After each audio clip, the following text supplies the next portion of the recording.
आप सबको मेरा नमस्कार। आज हम शुरू करने जा रहे हैं CA inter group 2 paper number 6 को।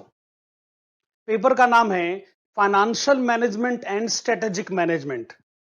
मेरे प्यारे बच्चों, कॉस्ट एंड मैनेजमेंट अकाउंटिंग की मेरी क्लासेस में आपने ये ऑब्जर्व किया होगा कि मैं क्लास में लिखवा कर बहुत देता हूं। सारी की सारी थ्योरी अलोंग विद जितने भी प्रैक्टिकल क्वेश्चंस हैं, हम उसको बड़े परफेक्ट वे में क्लास में लिखते हैं। मैं यहां पर भी वो लिखवाने का काम शुरू तो करना चाहता हूं, लेकिन पहले कुछ जरूरी बातें मैं आपको बता दूं। अच्छा, ये कुछ बातें ऐसी जो मैंने पहले से लिखी हुई हैं, पर आप इसको लिखेगा मत, थोड़ा टाइम लगेगा। पहले आप इसको सिर्फ सुनिए और समझिए। तो पेपर का नाम है financial management and strategic management. पहली इंफॉर्मेशन मैं आपको ये दूं कि ये जो हमारा सिलेबस है, मैं इसको टोटल 75 क्लासेस में कवर करूंगा। पर ये 75 क्लासेस किस तरीके से मैं आपको प्रोवाइड करा कर दूंगा, ये बात आप पहले ही दिन जान लीजिए। देखिए, जो शुरू की 39 क्लासेस हैं, वो एक एक क्लास 2 घंटे की होगी और उसमें हम कवर करेंगे financial management volume number 1। Financial management volume number 1 सबसे ज्यादा इंपॉर्टेंट है एफएम के पॉइंट ऑफ व्यू से। इसमें जो चैप्टर्स कवर्ड होंगे वो आपके एग्जामिनेशन पॉइंट ऑफ व्यू से सबसे ज्यादा इंपॉर्टेंट माने जाते हैं, इसलिए सबसे पहले हम इसी से शुरुआत करेंगे। जो शुरू की 39 क्लासेस हैं, 39 क्लासेस हैं, वो सिर्फ इन 3 चैप्टर्स को डिवोटेड है। पहले चैप्टर का नाम है लीवरेज एनालिसिस, जिसको हम 4 क्लासेस में कवर करेंगे। ये तो छोटा सा चैप्टर है, पर कैपिटल बजटिंग बहुत बड़ा चैप्टर है, जिसको कवर करने में हमको 17 क्लासेस लगेंगी। वर्किंग कैपिटल जो है वो भी बहुत इंपॉर्टेंट चैप्टर है, जिसको कवर करने में हमको 18 क्लासेस लगेगी। तो जो फर्स्ट 39 क्लासेस हैं, उसमें हम ये 3 चैप्टर कवर करेंगे और ये जितनी भी क्लासेस होंगी सब 2-2 घंटे की ड्यूरेशन की होंगी। ओके, उसके बाद हम आ जाएंगे स्टेज नंबर 2 की तरफ। स्टेज नंबर 2 होंगी अगली 36 क्लासेस। अगली जो 36 क्लासेस हैं, वो एक एक क्लास 3-3 घंटे की होगी। अच्छा, वो जो 3-3 घंटे की क्लास है, उसमें हम क्या करेंगे कि हर क्लास को हम 2 हिस्सों में बांटेंगे। जैसे पहले 1.5 घंटे की क्लास में financial management volume number 2 cover किया जाएगा और उसके बाद अगले 1.5 घंटे की क्लास में पूरा का पूरा स्ट्रेटेजिक मैनेजमेंट कवर किया जाएगा। तो सिस्टम इस हिसाब से हम लोग आगे बढ़ाएंगे। फिर से बता दूं, first 39 classes financial management volume number 1 और एक एक क्लास 2-2 घंटे की होगी। अगली 36 क्लासेस, अगली 36 क्लासेस एक एक क्लास 3-3 घंटे की होगी और हर क्लास के 2 हिस्से होंगे। पहले हिस्से में एफएम कवर किया जाएगा और दूसरे हिस्से में एसएम कवर किया जाएगा। इस तरीके से हम टोटल 75 क्लासेस में ये पूरा का पूरा सिलेबस कवर करवा देंगे। आप जानते ही हैं कि भाई जितनी भी थ्योरी होगी वो सब मैं आपको क्लास में लिखवा कर देता रहा हूं, कॉस्ट मैनेजमेंट अकाउंटिंग में भी और इस सब्जेक्ट में भी ऐसा ही होगा। मेरे प्यारे बच्चों, इससे पहले कि मैं आगे बढ़ूं, प्रोडक्टिव वर्क की तरफ बढ़ूं, अब मैं आपको आपके पेपर से इंट्रोड्यूस करवा के देना चाहता हूं। पेपर का नाम है financial management and strategic management. Okay, देखिए, अगर कोई आपसे यह पूछे कि जो चार्टर्ड अकाउंटेंट है, भले ही सीए बनने के बाद आप प्रैक्टिस में जाएं या फिर सर्विस में जाएं, तो चार्टर्ड अकाउंटेंट के लिए जो वर्क का स्कोप है वो क्या है, स्कोप ऑफ वर्क, यानी बेसिकली ऐसी कौन कौन सी प्रोफेशनल सर्विसेज हैं जिसके लिए चार्टर्ड अकाउंटेंट को हायर किया जा सकता है। मैं आपसे नहीं, अगर जनरल पब्लिक से भी पूछूं तो जानते सबसे पहला जवाब क्या आता है? अच्छा, मैं इस यहां पे लिख रहा हूं, आप मत लिखिएगा, अभी थोड़ी देर के लिए आप सिर्फ सुनने का काम करिए। सबसे पहला काम जो मुझे लगता है वो है टैक्सेशन वर्क। हम तो ये मानते हैं कि टैक्सेशन वर्क के लिए चार्टर्ड अकाउंटेंट से बढ़िया कोई गाइड करने वाला तो हो ही नहीं सकता। भले ही वो इनकम टैक्स का मैटर हो या जीएसटी का मैटर हो, ये पूरी दुनिया जानती है कि भाई टैक्सेशन के मैटर के लिए अगर किसी से कंसल्ट करना है तो वो एक चार्टर्ड अकाउंटेंट ही हो सकता है, विदाउट एनी डाउट। मैं मानता हूं टैक्सेशन वो पिलर है जिसके ऊपर हमारा ये जो प्रोफेशन है वो टिका हुआ है। अच्छा, अगर मैं वही ट्रेडिशनल सर्विसेज के बारे में सोचूं तो शुरू से माना गया है कि चार्टर्ड अकाउंटेंट दो और सर्विसेज देता है। एक तो हो गई अकाउंटिंग और दूसरी हो गई ऑडिटिंग। अच्छा, अकाउंटिंग और ऑडिटिंग जो है वो तो स्टूडेंट्स अच्छी तरह समझते ही हैं, लेकिन जैसे जैसे दुनिया आगे बढ़ रही है वैसे वैसे चार्टर्ड अकाउंटेंट का भी स्कोप ऑफ वर्क आगे बढ़ता जा रहा है। इसलिए हमारे आईसीएआई ने यह माना कि दो सब्जेक्ट जो हैं वो सीए के सिलेबस में होने ही चाहिए, और वो दो सिलेबस है, वो दो सब्जेक्ट्स हैं financial management and strategic management. इसका मतलब अब आप ये जानिए कि एफएम की सिग्निफिकेंस क्या है, और अब आप ये जानिए कि स्ट्रेटेजिक मैनेजमेंट की सिग्निफिकेंस क्या है। लेकिन अगर आपसे कोई ये पूछे कि सीए का स्कोप ऑफ वर्क क्या है, तो आप सबसे पहले अपना थॉट प्रोसेस क्लियर करिए। अब आप ये कहिएगा कि चार्टर्ड अकाउंटेंट जो है वो टैक्सेशन का मैटर डील करता है, वो अकाउंटिंग का मैटर डील करता है, वो ऑडिटिंग का मैटर डील करता है, और साथ ही साथ financial management and strategic management. Financial management क्या? देखो भैया, बात समझो जरा। ये जितने भी आपके क्लाइंट्स हैं ये अच्छे खासे पैसे इनके पास हैं, हो सकते हैं या आपकी मदद से ये अच्छी खासी वेल्थ क्रिएट करेंगे। जो क्लाइंट्स है ना उनको बिजनेस करना तो बहुत अच्छा आता है, उनको बिजनेस के प्रोडक्शन मार्केटिंग की नॉलेज तो भरपूर है, लेकिन ये आपके क्लाइंट लैक कहां करते हैं, इनमें कमी क्या है? ये जितनी भी इनकम अर्न करते हैं, ये जितने भी फंड्स इकट्ठे करते हैं, ये जितनी भी वेल्थ इकट्ठी करते हैं, ये इसको ठीक ढंग से संभाल नहीं पाते। इनको मालूम नहीं है कि पैसे पर भी पैसा कमाया जा सकता है। इनको मालूम नहीं है कि ऐसे कौन कौन से पोटेंशियल ऑप्शंस हैं जहां सही जगह पे सही पैसा इन्वेस्ट करके अच्छी खासी इनकम जनरेट करी जा सकती है। तो आप उनके एडवाइजर बनेंगे, आप उनके कंसल्टेंट बनेंगे, आप उनको यह बताएंगे कि फंड्स को कैसे सही जगह इन्वेस्ट करा जाए ताकि उसके ऊपर भी अच्छे रिटर्न्स अचीव करे जा सके। फाइनेंशियल मैनेजमेंट से तो ऑफ कोर्स हम थोड़ी देर में अपनी पढ़ाई शुरू करने जा रहे हैं। स्ट्रेटेजिक मैनेजमेंट जो एसएम का जो सब्जेक्ट है, जो ऑफ कोर्स हम लेटर ऑन अपने स्टडी ऑब्जेक्टिव के लिए लेकर आएंगे, उसके बारे में मैं आपको हल्का सा इंट्रोडक्शन देता हूं, और आप ये जानने की कोशिश करिए कि चार्टर्ड अकाउंटेंट के स्कोप ऑफ वर्क में कैसे स्ट्रेटेजिक मैनेजमेंट इंपॉर्टेंट है। मेरे प्यारे बच्चों, हमारे जो क्लाइंट्स हैं वो सिर्फ फाइनेंशियल मैनेजमेंट ही नहीं, आपके पास ये सलाह लेने के लिए आएंगे कि हमको अपने बिजनेस को बढ़ाना है। अभी हम लोग लोकल मार्केट में काम करते हैं, हम तो दूसरे स्टेट में जाना चाहते हैं, हम तो फॉरेन कंट्रीज में जाना चाहते हैं, हम अपने बिजनेस को एक्सपेंड करना चाहते हैं। हम अभी इस प्रोडक्ट की मैन्युफैक्चरिंग कर रहे हैं, हमको किसी दूसरे प्रोडक्ट की मैन्युफैक्चरिंग करनी है। इसका मतलब अपने बिजनेस को ग्रो करने के, डाइवर्सिफाई करने के, एक्सपेंड करने के बड़े सारी पॉलिसीज और स्ट्रेटेजीज उनको बनानी पड़ेंगी। और आप एक चार्टर्ड अकाउंटेंट, आप इतने बढ़िया कंसल्टेंट उनको यह बताएंगे कि वो स्ट्रेटेजीज कैसे फ्रेम करी जानी चाहिए।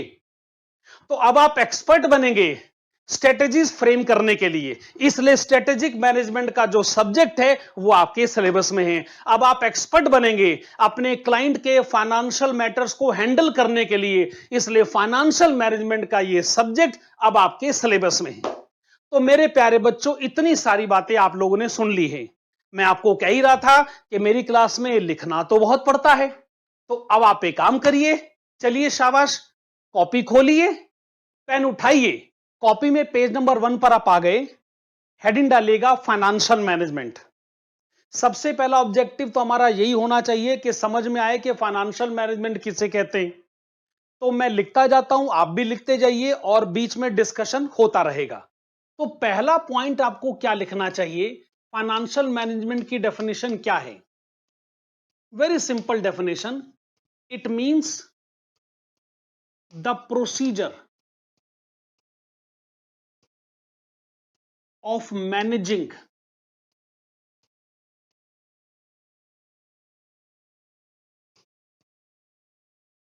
The financial matters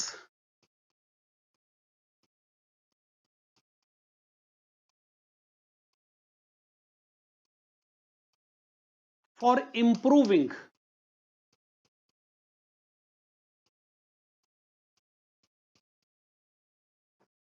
the financial health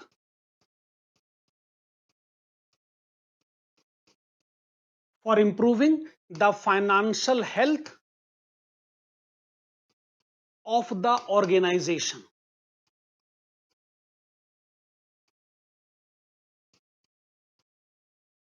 अच्छा देखिए, जैसे हम सब लोग अपनी हेल्थ को लेकर बड़ी चिंतित रहते हैं, भाई हम लोग सोचते हैं कि हमको अपनी हेल्थ बढ़ानी है, हेल्थ मेंटेन करनी है, इंप्रूव करनी है, उसके लिए हम जिम भी जाते हैं, दौड़ते भागते हैं। उसी तरीके से बिजनेस ऑर्गेनाइजेशन को अपनी फाइनेंशियल हेल्थ को भी इंप्रूव करना होता है, और फाइनेंशियल हेल्थ को इंप्रूव करने के लिए जितने उनके फाइनेंशियल मैटर्स हैं, जो उनके पास कैश इन हैंड है, या जो कैश उनके बैंक में डिपॉजिटेड है, या फिर जो फंड्स उनके इन्वेस्टेड हैं, जहां कहीं पर भी इन्वेस्टेड हैं, उनको बड़े सही ढंग से मैनेज करना पड़ता है। तो अगर सीधे साधे शब्दों में कहूं तो फाइनेंशियल मैनेजमेंट का मतलब है कि आप किसी बिजनेस ऑर्गेनाइजेशन के फाइनेंशियल मैटर्स को ठीक ढंग से मैनेज करें, ताकि कंपनी की जो फाइनेंशियल हेल्थ है उसको इंप्रूव किया जा सके। तो डेफिनेशन बड़ी सिंपल सी है, पर इसको सपोर्ट करने के लिए हम कुछ बातें आपको और बताना चाहेंगे।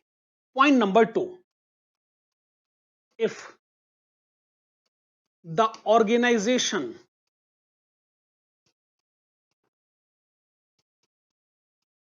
has to arrange the funds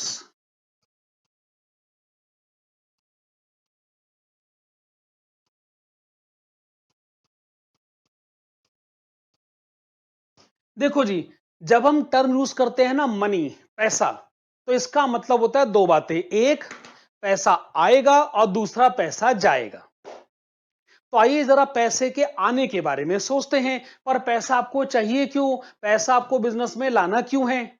देखो भैया, बिजनेस करना है तो पैसा तो चाहिए।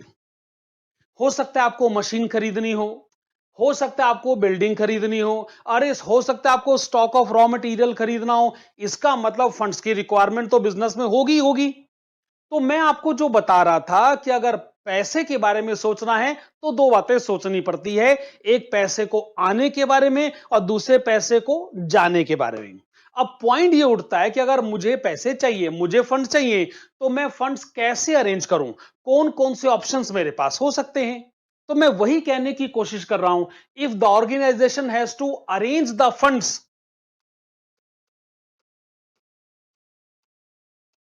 Following matters are relevant.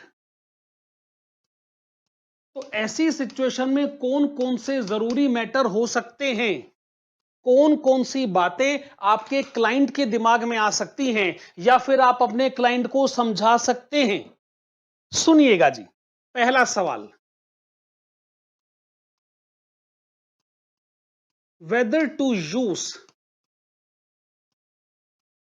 Own funds और borrowed funds.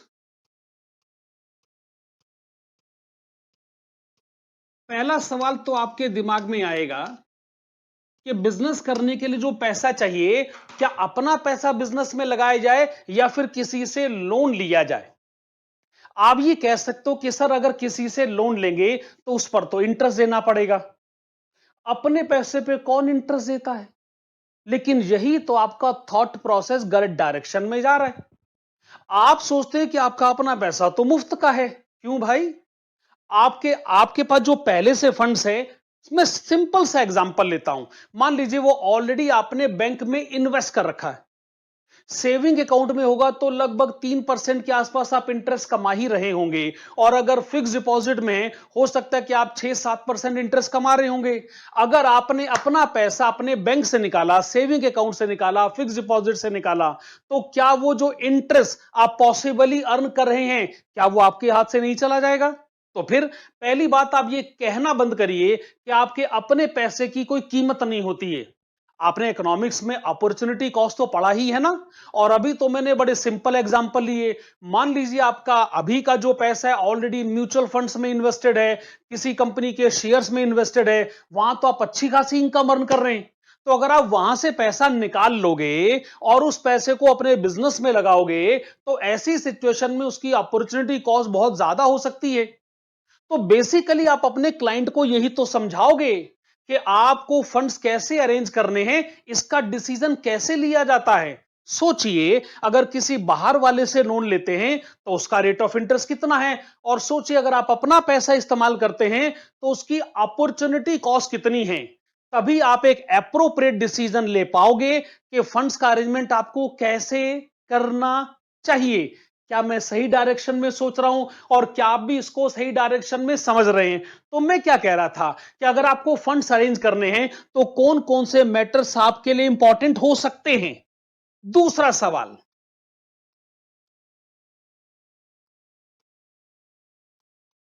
Weather to arrange the funds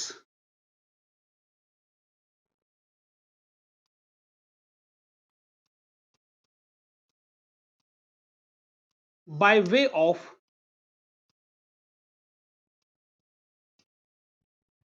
equity shares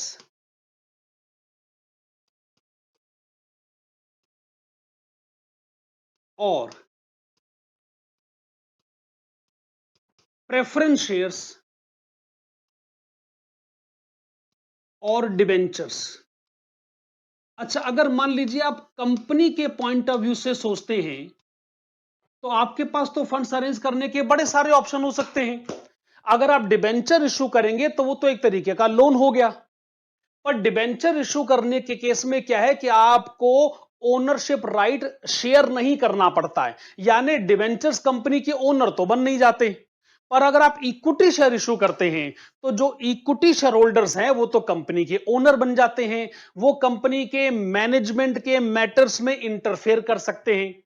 तो आप अपने क्लाइंट को समझाएंगे कि अगर पैसा चाहिए और इक्विटी शेयर इशू करोगे तो ध्यान रखिएगा, इक्विटी शेयर होल्डर पर डिविडेंड का कोई कमिटमेंट तो नहीं होता है, पर वो आपके कंपनी के मैनेजमेंट के मैटर्स में इंटरफेयर कर सकता है। डिबेंचर्स के केस में क्या है कि इंटरेस्ट का एक फिक्स्ड कमिटमेंट जरूर है, लेकिन वो कंपनी का ओनर नहीं बन जाता है। और इन दोनों के बीच में एक प्रेफरेंस शेयर होल्डर का केस भी आ जाता है। आप जानते हैं प्रेफरेंस के केस में क्या है कि एज सच मैनेजमेंट में उसका डायरेक्ट इंटरफेरेंस नहीं होता है, हालांकि कुछ एक्सेप्शनल केसेस में इनडायरेक्ट होता है, जो कि ऑफ कोर्स हम आने वाली पढ़ाई में बाद में देखेंगे। लेकिन इनका जो डिविडेंड है उसका एक फिक्स्ड कमिटमेंट जरूर होता है। तो हम क्लाइंट को बताना चाहेंगे कि इक्विटी के ये अच्छी और बुरी बातें हैं, प्रेफरेंस में ये अच्छी और बुरी बातें हैं, और अकॉर्डिंगली डिबेंचर्स के भी पॉजिटिव और नेगेटिव फैक्टर हम बताएंगे। तो जब कभी भी आपको फंड्स अरेंज करने हैं तो आपको बताना पड़ेगा, अपने क्लाइंट को समझाना पड़ेगा कि फंड्स अरेंज करने का सबसे अच्छा ऑप्शन कौन सा हो सकता है। सही बात है कि नहीं।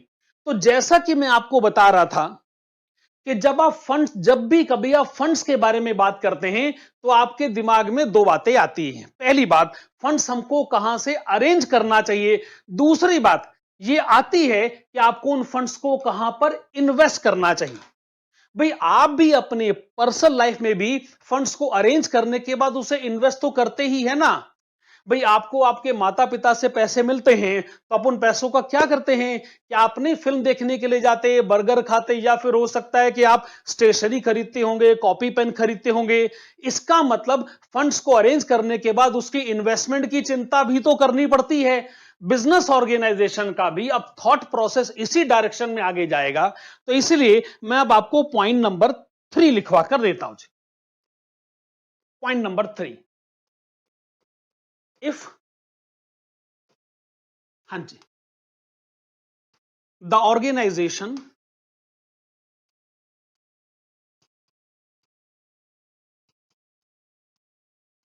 has to invest the funds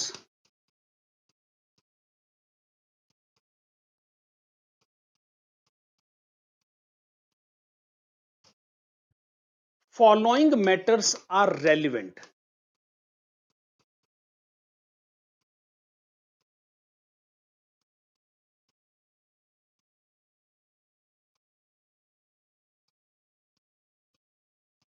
मेरे प्यारे बच्चों, हर इन्वेस्टमेंट एक जैसी नहीं होती है। हर इन्वेस्टमेंट पर रिटर्न भी एक जैसा नहीं होता है। अगर आपको जी मेरे पास फंड्स हैं, मैं उसको बैंक में इन्वेस्ट करना चाहता हूं, तो हम कहेंगे ठीक है, ये बड़ी सेफ इन्वेस्टमेंट है। मालूम है कि हमारा पैसा बैंक के पास सुरक्षित रहेगा।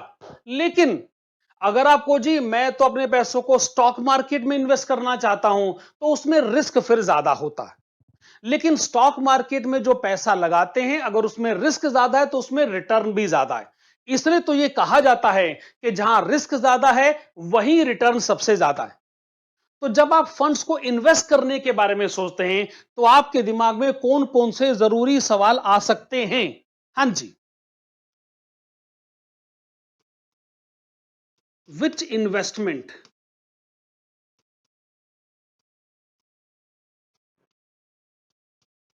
विल यील्ड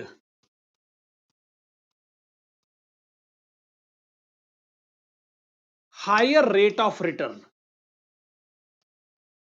कौन सी इन्वेस्टमेंट ऐसी है जो आपको रेट ऑफ रिटर्न ज्यादा दे सकती है, या फिर कौन सी इन्वेस्टमेंट ऐसी है जो इन्वेस्टर को ज्यादा अट्रैक्टिव लग सकती है? हां जी। तो जब आप इन्वेस्टमेंट के पॉइंट ऑफ व्यू को सोचते हैं, तो आपको मालूम होना चाहिए कि इकोनॉमी में कौन कौन से ऑप्शंस अवेलेबल हैं। अरे भी पोस्ट ऑफिस की इतनी सारी स्कीम्स हैं, इतनी सारी कंपनीज हैं जहां फिक्स डिपॉजिट किया जा सकता है, इतनी सारी कंपनीज हैं जिनके शेयर्स खरीदे जा सकते हैं, इतने सारे म्यूचुअल फंड के ऑप्शन आपके पास हैं। आप चाहें तो प्रॉपर्टी खरीद सकते हैं, और प्रॉपर्टी में भी रेजिडेंशियल प्रॉपर्टी खरीद सकते हैं, कमर्शियल प्रॉपर्टी खरीद सकते हैं, आप चाहें तो गोल्ड खरीद सकते हैं। ऑप्शंस तो अनलिमिटेड हैं। तो आप चार्टेड अकाउंटेंट हैं, आप क्लाइंट को बताइए कि इकोनॉमी में कौन कौन से इन्वेस्टमेंट के ऑप्शंस हैं, कहां पर रेट ऑफ रिटर्न ज्यादा मिल सकता है। हां जी। उसके बाद आप क्या बताना चाहेंगे? Which investment has maximum potential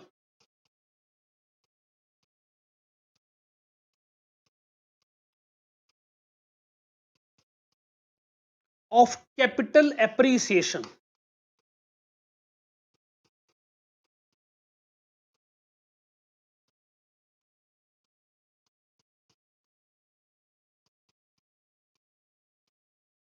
basically मैं कहना चाहता हूं कि इन्वेस्टमेंट के पीछे दो प्राइम रीजंस होते हैं। एक तो मुझे रेगुलर इनकम चाहिए, जैसे मैंने एक प्रॉपर्टी खरीदी, मैंने उसको किराए पर दिया, तो जो रेंट मुझे मिलता है वो मेरी रेगुलर इनकम है। दूसरा मुझे चाहिए कैपिटल एप्रिसिएशन। मैं ये भी चाहता हूं कि अगर प्रॉपर्टी मैंने 1 करोड़ की खरीदी, तो 5 साल के बाद वो 1 करोड़ 50 लाख की हो जानी चाहिए, 10 साल के बाद वो 2 करोड़ की हो जानी चाहिए। तो ये भी तो मेरा थॉट प्रोसेस हो सकता है। मैंने कंपनी के शेयर्स खरीदे, मैं जानना चाहता हूं मुझे हर साल डिविडेंड कितना मिलेगा। मैं यह भी जानना चाहता हूं कि मेरे उन शेयर्स की वैल्यू 2 साल बाद, 3 साल बाद, 5 साल बाद कितनी हो जाएगी। इसलिए इन्वेस्टमेंट को दो फैक्टर्स कंट्रोल करते हैं। एक, जो रेगुलर इनकम अर्न करी जा सकती है, जिसको कि आप रेट ऑफ रिटर्न भी कह सकते हैं, अर्निंग रेट भी कह सकते हैं। और जो दूसरा इंपॉर्टेंट फैक्टर है मेरे प्यारे बच्चों, वो है कैपिटल एप्रिसिएशन। ये इतनी अच्छी अच्छी बातें आपने अपने पास संभाल के नहीं रखनी है। ये आप अपने क्लाइंट्स को तो तब बताओगे जब आप सीए बन जाओगे।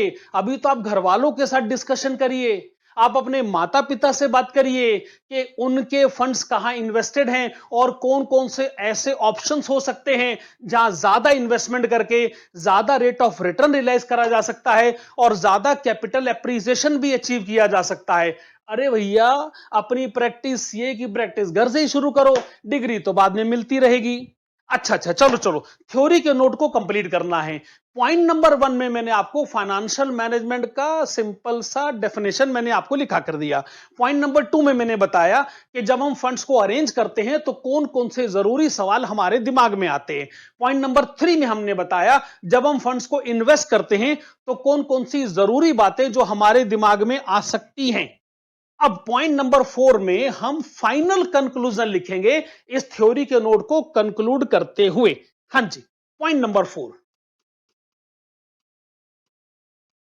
Financial management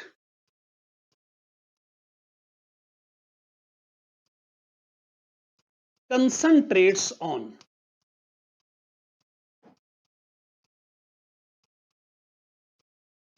financial management concentrates on A,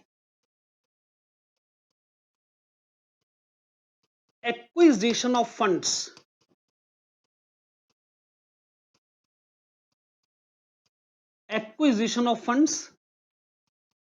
in appropriate manner,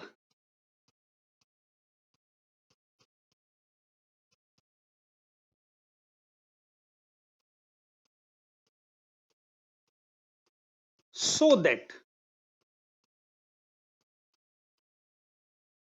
cost of financing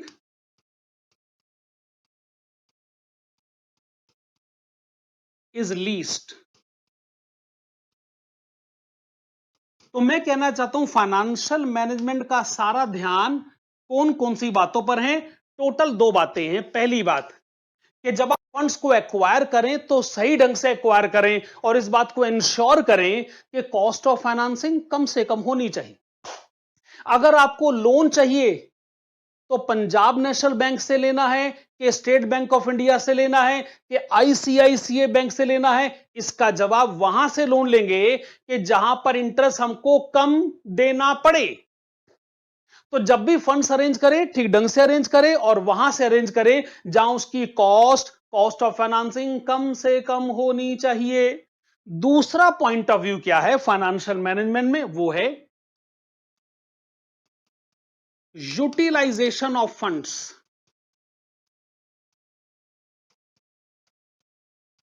utilisation of funds in appropriate manner, utilisation of funds in appropriate manner so as to earn higher rate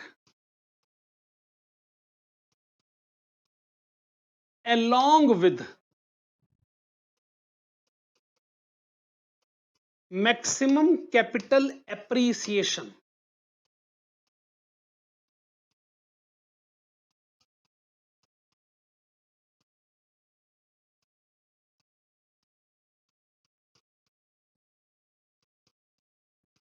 हाँ जी मेरे प्यारे बच्चों, मैं जानता हूं कि आप चाहते हो कि मैं फटाफट आपको वॉल्यूम नंबर 1 के बारे में बताऊं। वॉल्यूम नंबर 1 में जो 3 चैप्टर्स हैं उनको मैं जल्दी से जल्दी शुरू करूं। अगर आपको जल्दबाजी है तो मुझे भी ये जल्दबाजी, लेकिन पहले ये बहुत जरूरी था कि मैं फाइनेंशियल मैनेजमेंट पे जनरल डिस्कशन करूं। वो जनरल डिस्कशन तो यहां कंप्लीट होता है, मुझे आपको वॉल्यूम नंबर 1 पे फटाफट लेकर आना है, इसीलिए मैं आपको अगली स्लाइड पर ले आता हूं। अब लिखने का काम बंद करिए। चैप्टर जो मैं शुरू करने जा रहा हूं वॉल्यूम नंबर 1 में, उसका नाम है लिवरेज एनालिसिस, पहला चैप्टर, जो टोटल 4 क्लासेस में कवर होना है आज की क्लास मिलाकर। भाई मैं आपको यह बताना चाहता हूं कि जितने भी चैप्टर्स हमारे सिलेबस में हैं हम उसको कैटेगराइज कैसे करते हैं। ये वाला जो पैटर्न है ये हम कॉस्ट मैनेजमेंट अकाउंटिंग में भी फॉलो करते हैं और फाइनेंशियल मैनेजमेंट में भी। मैं हर चैप्टर को 4 स्टेजेस में क्लासिफाई करता हूं, जैसा कि ये चैप्टर भी है। जो स्टेज नंबर 1 है उसमें हम कवर करते हैं थ्योरी। आप देखेंगे कि जो बुक मैंने आपको प्रोवाइड करा कर दी है उसमें थ्योरी के ब्लैंक पेजेस हैं। पेज नंबर 1.1 टू 1.6 एकदम ब्लैंक पेजेस हैं, क्योंकि थ्योरी तो मैं क्लास में आपको लिखवा कर देता हूं, मैं भी लिखूंगा और आप भी लिखेंगे। और अब तो थ्योरी बड़ी इंपॉर्टेंट हो गई है भाई। अब तो जितने मल्टीपल चॉइस क्वेश्चंस हैं उनका जो बेस होगा वो होगी थ्योरी जो एक एक चैप्टर की है। इसलिए मेरे प्यारे बच्चों थ्योरी को अब आप बिल्कुल इग्नोर नहीं कर सकते भैया। 30% कवरेज मल्टीपल चॉइस क्वेश्चन पर बेस्ड हैं और उन क्वेश्चंस के आंसर खाली वही स्टूडेंट बढ़िया तरीके से दे सकते हैं जिनकी थ्योरेटिकल अंडरस्टैंडिंग एकदम परफेक्ट है, एकदम क्लियर है। तो जो शुरू के 6 पेजेस हैं वो हम इस चैप्टर की थ्योरी में कवर करेंगे। उसके बाद आप क्या देखेंगे? Stage number 2। स्टेज नंबर 2 में क्या है? मेन प्रैक्टिकल क्वेश्चंस, जो कि मैं आपको क्लास में करवा के दूंगा।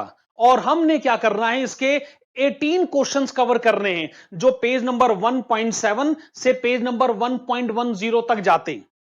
ये जितने भी 18 क्वेश्चंस हैं हम सारे क्लास में करेंगे और इसके सॉल्यूशंस मैं आपको बुक में प्रोवाइड कराकर नहीं दे रहा हूं। ना ना ना ना ना ना, मेरी पॉलिसी ये रही है कि जो रिवीजनरी क्वेश्चंस हैं, जो क्वेश्चंस आपकी खुद की प्रैक्टिस के लिए हैं, उनके सॉल्यूशंस मैं प्रोवाइड कराकर देता हूं। अब जो रिवीजनरी क्वेश्चंस हैं टोटल 26 क्वेश्चंस जो पेज नंबर 1.11 टू 1.16 तक जाते हैं, उन सभी क्वेश्चंस के जो स्टैंडर्ड सॉल्यूशंस हैं वो आपको लास्ट में पेज नंबर 1.17 टू 1.27 पर मिल जाएंगे। तो हर चैप्टर को हम 4 स्टेजेस में क्लासिफाई करेंगे। पहली स्टेज थ्योरी, दूसरी स्टेज मेन प्रैक्टिकल क्वेश्चंस, तीसरी स्टेज रिवीजनरी क्वेश्चंस और लास्ट में सॉल्यूशंस टू द रिवीजनरी प्रॉब्लम्स। अरे आप तो कॉस्ट मैनेजमेंट अकाउंटिंग पढ़े हुए हैं, आप जानते हैं कि इस तरीके का कैटेगराइजेशन कितना बढ़िया होता है। भाई जो मेरी मेहनत है वो ये है कि मैं आपको सारे मेन प्रैक्टिकल क्वेश्चंस करवा के दूं और आपकी मेहनत है कि आप सारे रिवीजनरी क्वेश्चन करें। हर क्लास के बाद मैं आपको बताता हूं कि अब आप कौन कौन सा रिवीजनरी क्वेश्चन कर सकते हैं। ठीक बात है। हालांकि आज तो फाइनेंशियल मैनेजमेंट में लीवरेज की पहली क्लास है, तो आज तो प्रैक्टिकल क्वेश्चंस की कवरेज ज्यादा नहीं हो पाएगी, इसलिए आज मैं आपको रिवीजनरी क्वेश्चन कोई करने को नहीं दूंगा। लेकिन ये मेरी स्ट्रेटेजी शुरू से रही है कि जब जितने क्वेश्चंस मेन क्लास में हो जाते हैं, मेन क्वेश्चंस हो जाते हैं, उनको बेस बनाकर मैं स्टूडेंट को कहता हूं कि आप ये रिवीजनरी क्वेश्चन आप अटेम्प्ट कर सकते हैं। ठीक है मेरे भाई, वेरी गुड। अच्छा, आपने ये तो समझ लिया कि भाई हम आगे कैसे बढ़ने वाले हैं। अब हम क्या करेंगे कि थ्योरी के नोट्स को और प्रैक्टिकल क्वेश्चंस को साथ साथ कवर करेंगे। अच्छा, टोटल थ्योरी के इतने नोट्स हैं, मैं ऐसा तो करूंगा नहीं कि सारी थ्योरी मैं आपको इकट्ठी लिखवा दूं। मेरा पढ़ाने का तरीका ही ऐसा है, मेरी मेथोडोलॉजी ऐसी है कि मैं एक एक थ्योरी का नोट एक क्लास में या किसी क्लास में 2 थ्योरी के नोट कवर कर सकता हूं और प्रैक्टिकल क्वेश्चन साथ साथ कवर में करता हूं। इससे क्या होता है कि स्टूडेंट के ऊपर थ्योरी को इकट्ठा पढ़ने का बर्डन नहीं आ जाता। तो अब मैं आपको लाना चाहता हूं पेज नंबर 1.1 पर। तो मेरे प्यारे बच्चों, बुक आपके पास है, आपको पेज नंबर 1.1 पर आना है। आप देखेंगे कि उसमें एक ब्लैंक पेज है। उस ब्लैंक पेज में जो थ्योरी है वो आप लिखेंगे और ऑब्जेक्टिव ये है कि एक तो थ्योरी के नोट को पढ़ेंगे और साथ में उसके एक एक पॉइंट को समझना है, क्योंकि मल्टीपल चॉइस क्वेश्चन जो हैं वो थ्योरेटिकल बेस में से कवर होंगे।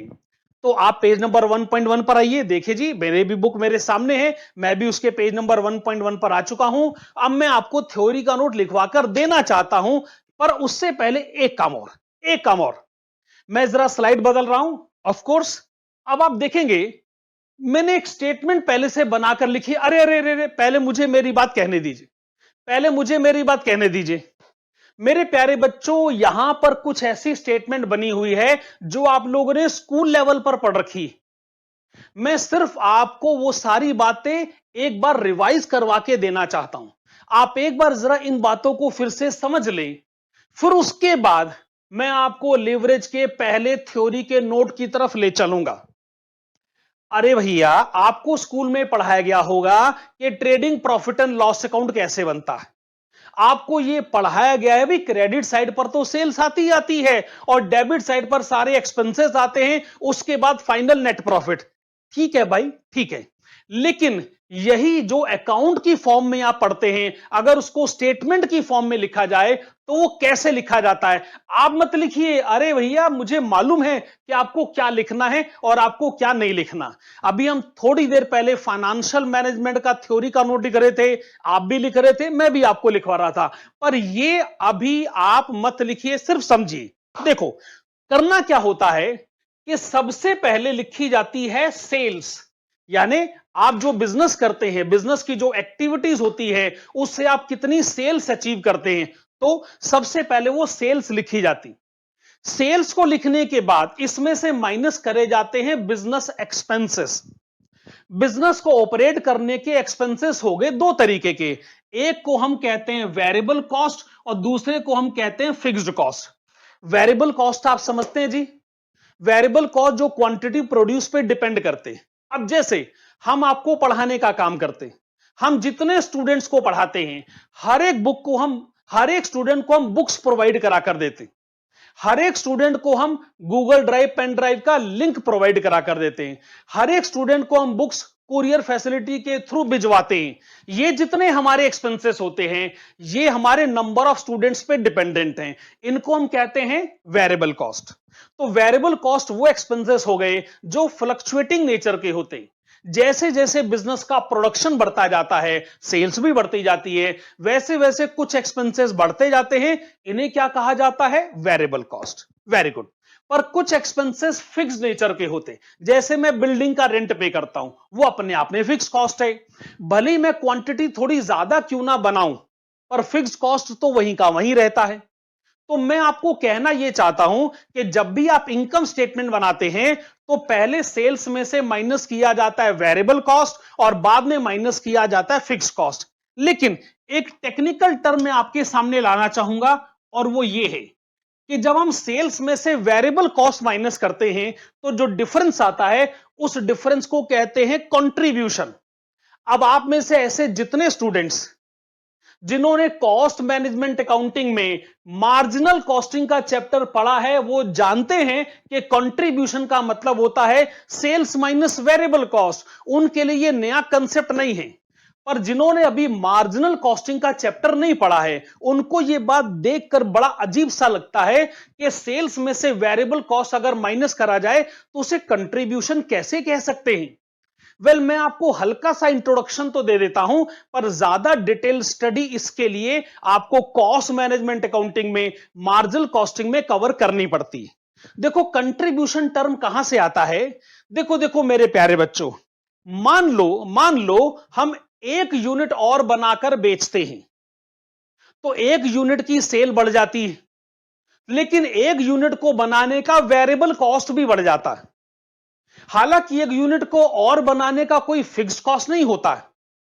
इसका मतलब एक यूनिट और बनाने से उसकी सेल वैल्यू बढ़ती है, उसका वेरिएबल कॉस्ट बढ़ता है, और सेल्स वैल्यू में से वेरिएबल कॉस्ट माइनस करके हमको यह पता चल जाता है हमने कितनी इनकम अर्न करी। इससे हमको यह पता चल जाता है कि उस एक यूनिट ने हमारे प्रॉफिट में कितना कंट्रीब्यूट किया। आप देखिए मैं कौन सा शब्द इस्तेमाल कर रहा हूं, कंट्रीब्यूशन, यानी योगदान। यानी एक यूनिट और बेची जाए तो कितनी सेल बढ़ती है, कितनी वेरिएबल कॉस्ट बढ़ती है, बस उसी का डिफरेंस आ जाता है। यह है उस एक यूनिट का कंपनी के बिजनेस के प्रॉफिट में कंट्रीब्यूशन। मेरे प्यारे बच्चों, कंट्रीब्यूशन का जो टेक्निकल मीनिंग है, जो बहुत डिटेल वे में स्टडी करा जाता है, वो तो मार्जिनल कॉस्टिंग में ही आता है। अभी फॉर द टाइमिंग आप ये मान लीजिए कि सेल्स में से वेरिएबल कॉस्ट माइनस करो तो उसे कहते हैं कंट्रीब्यूशन। कंट्रीब्यूशन में से माइनस होता है फिक्स्ड कॉस्ट। जैसे आप फिक्स कॉस्ट माइनस करते हो, आपको यह पता चल जाता है कि जो बिजनेस की मेन एक्टिविटीज हैं, आप उनसे कितना प्रॉफिट कमाते हो। बिजनेस की मेन एक्टिविटी से जो प्रॉफिट कमाते हैं, उसे हम कहते हैं ऑपरेटिंग प्रॉफिट। जब मैं कहता हूं बिजनेस की मेन एक्टिविटी, तो मेरा मतलब क्या है?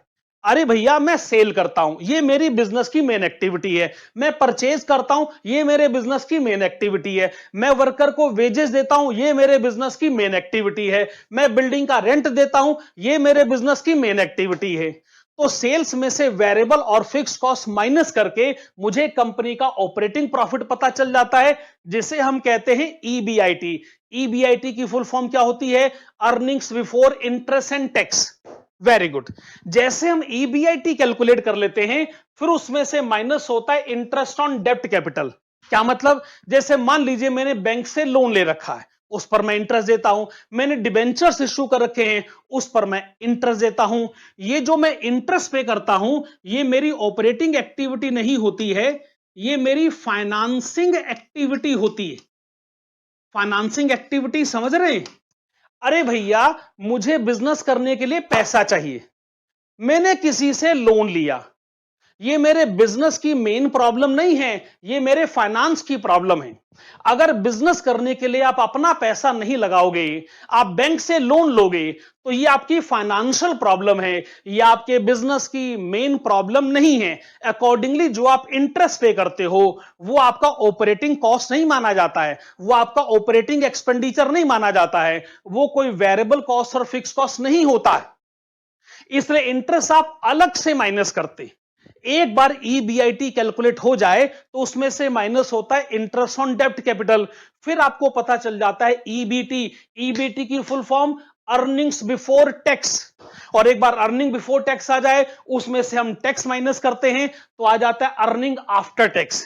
वेरी गुड, बड़ी अच्छी बात है। तो ये सारी की सारी बातें आपने बहुत ध्यान से सुनी, आपने इसमें से कुछ भी नहीं लिखा। बताओ क्यों नहीं लिखा? क्योंकि मैंने आपको कहा था कि आप नहीं लिखेंगे।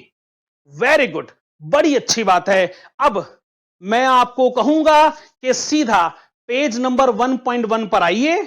अब हम इस चैप्टर का यानी लिवरेज एनालिसिस का पहला थ्योरी का नोट लिखने जा रहे हैं।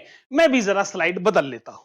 तो जैसे ही आप पेज नंबर 1.1 पर आते हैं तो वहां पर आपको एक हेडिंग मिलती है, लिवरेज एंड इट्स टाइप्स। आप अगले पेज पे जाएंगे तो एक थ्योरी का नोट है, उसके अगले पेज पर जाएंगे तो एक और थ्योरी का नोट है, और सारे के सारे ब्लैंक पेजेस हैं। बड़ी अच्छी बात है। तो मेरे प्यारे बच्चों, जब मैंने पहली बार ये चैप्टर पढ़ना शुरू किया था तो मुझे तो ये शब्द बड़ा अजीब सा लगा था, लेवरेज। ऐसा लगता है कि इसमें एक टर्म है जो छुपा हुआ है, वो है लीवर। वहीं से खींचकर हम लोगों ने एक टर्म बना दिया है लेवरेज। तो मैं भी अपना थ्योरेटिकल एक्सप्लेनेशन यहीं से शुरू करता हूं। तो चलिए मेरे साथ लिखिएगा, पेज नंबर 1.1 पर जो ब्लैंक पेज है उसी पर लिखिए। हां जी।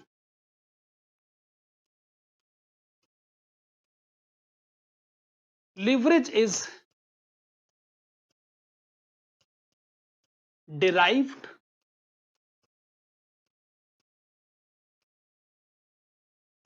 from the word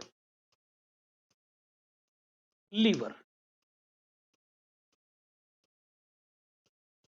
हाँ जी, वैसे तो इंसान के शरीर का एक हिस्सा होता है वो लीवर होता है, लेकिन आपने लीवर टर्म जो है बड़ी सारी गाड़ियों में भी सुना होगा कि इस गाड़ी का ये लीवर है। तो अब मैं आपको लीवर का पहले टेक्निकल मीनिंग बता देता हूं, उसके बाद फिर हम लीवरेज के कंसेप्ट की तरफ आएंगे। तो लीवर का मतलब क्या हुआ? Lever means a small object. बड़ा इंटरेस्टिंग मीनिंग मैं आपके सामने लेकर आ रहा हूं। Lever means a small object which has the potential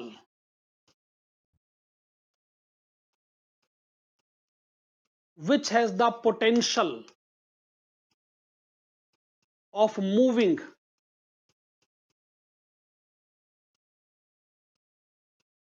heavy and large objects।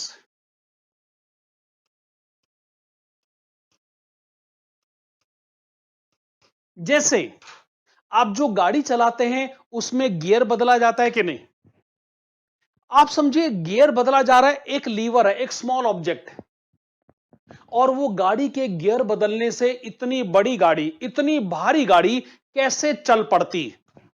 इसका मतलब आप हल्का सा फोर्स लगाते हैं, हल्का सा दबाव आप डालते हैं गियर बदलने में, और इतनी भारी गाड़ी चल पड़ती। समझ लीजिए वहीं से यह टर्म खींच कर निकाला गया। तो जब हम कहते हैं लीवर, तो हमारा मतलब क्या है?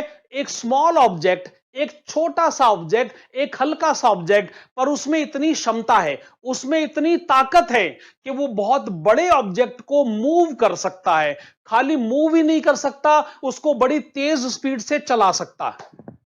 तो वहीं से हम एक लीवर टर्म की मदद से एक कंसेप्ट ले आए, उसका नाम है लेवरेज। तो आप लोगों ने पॉइंट नंबर 1 में लीवर टर्म को डिफाइन करा। अब आप आइएगा जी point number 2।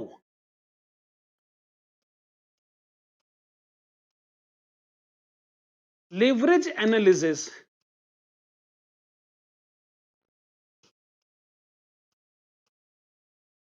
helps us in understanding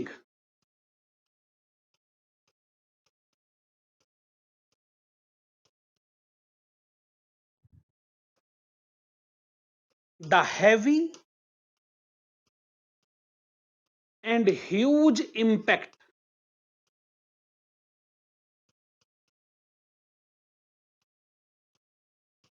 on one financial variable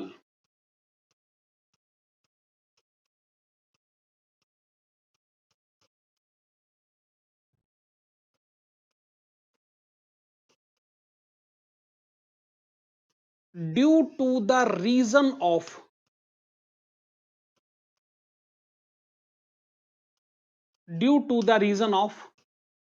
small change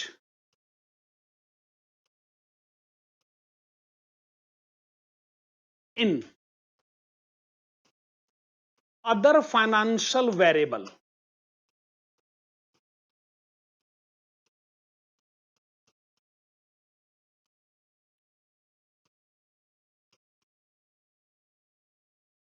वाह जी वाह। मेरे प्यारे बच्चों, मैंने टर्म यूज किया है फाइनेंशियल वेरिएबल। अब ये फाइनेंशियल वेरिएबल क्या है, इसके लिए ये मैं पिछली स्लाइड पर आ गया।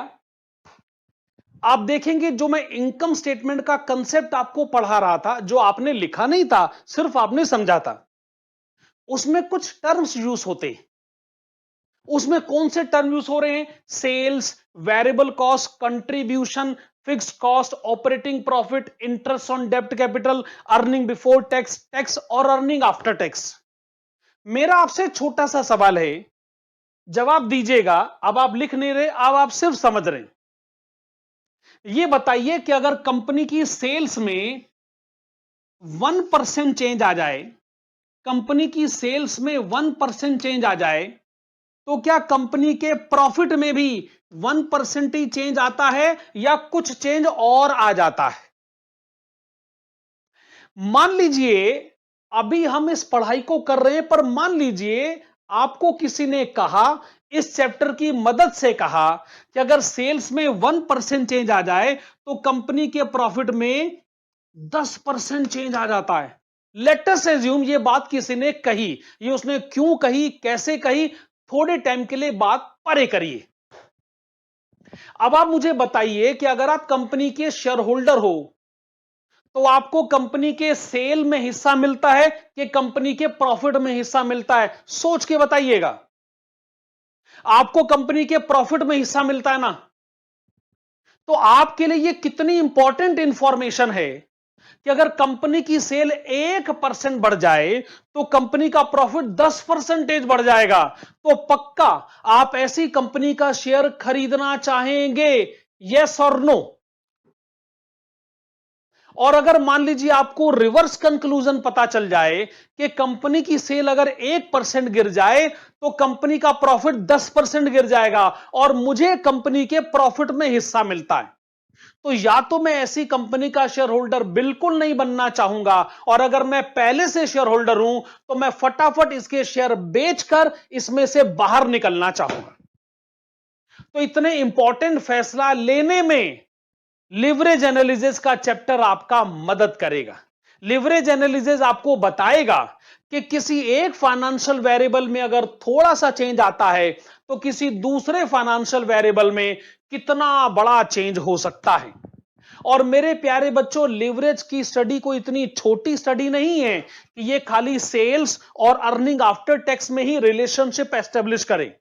हम तो आपको यह भी पढ़ाएंगे कि जितने भी नाम हैं, sales, variable cost, contribution, fix cost, EBIT, EBT, EAT, इन सब में एक रिलेशनशिप होता है। इनमें से कोई भी दो वेरिएबल आप अपनी मर्जी से उठा सकते हैं।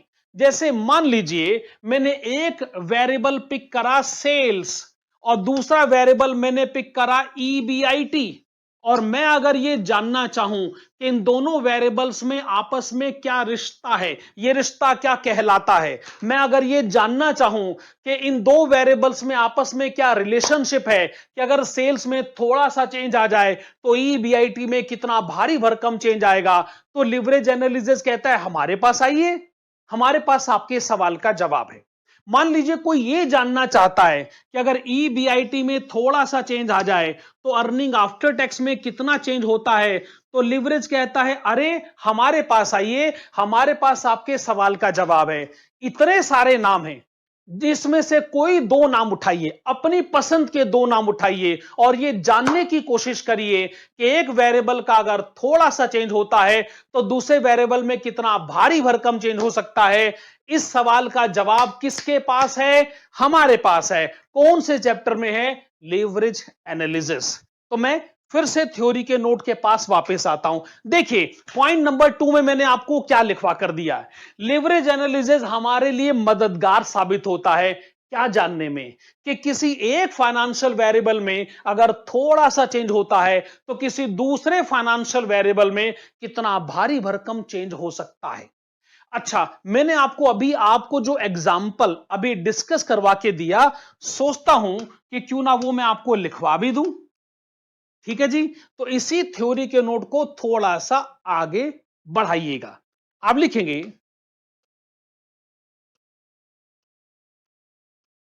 Suppose it is concluded that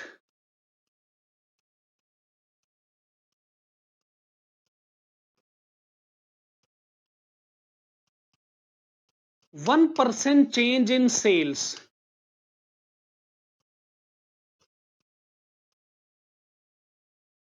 produces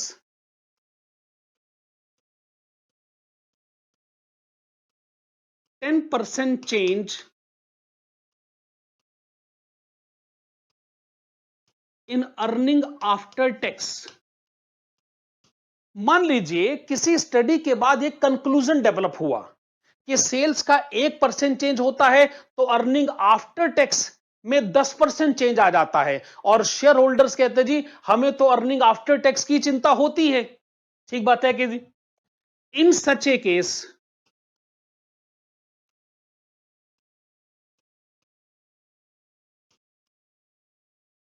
the share holders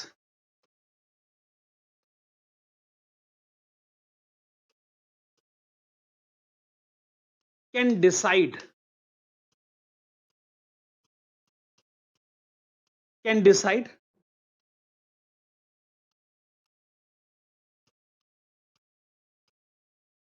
whether to purchase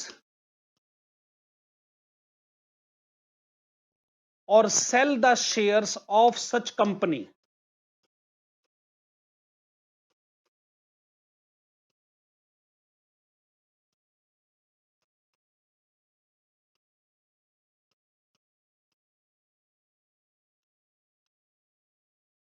very good, इसी के आगे आप लिखेंगे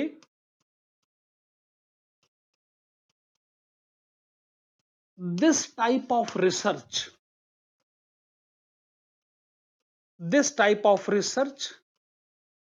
is covered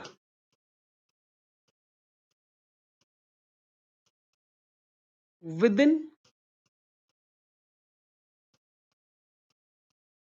the scope of leverage analysis।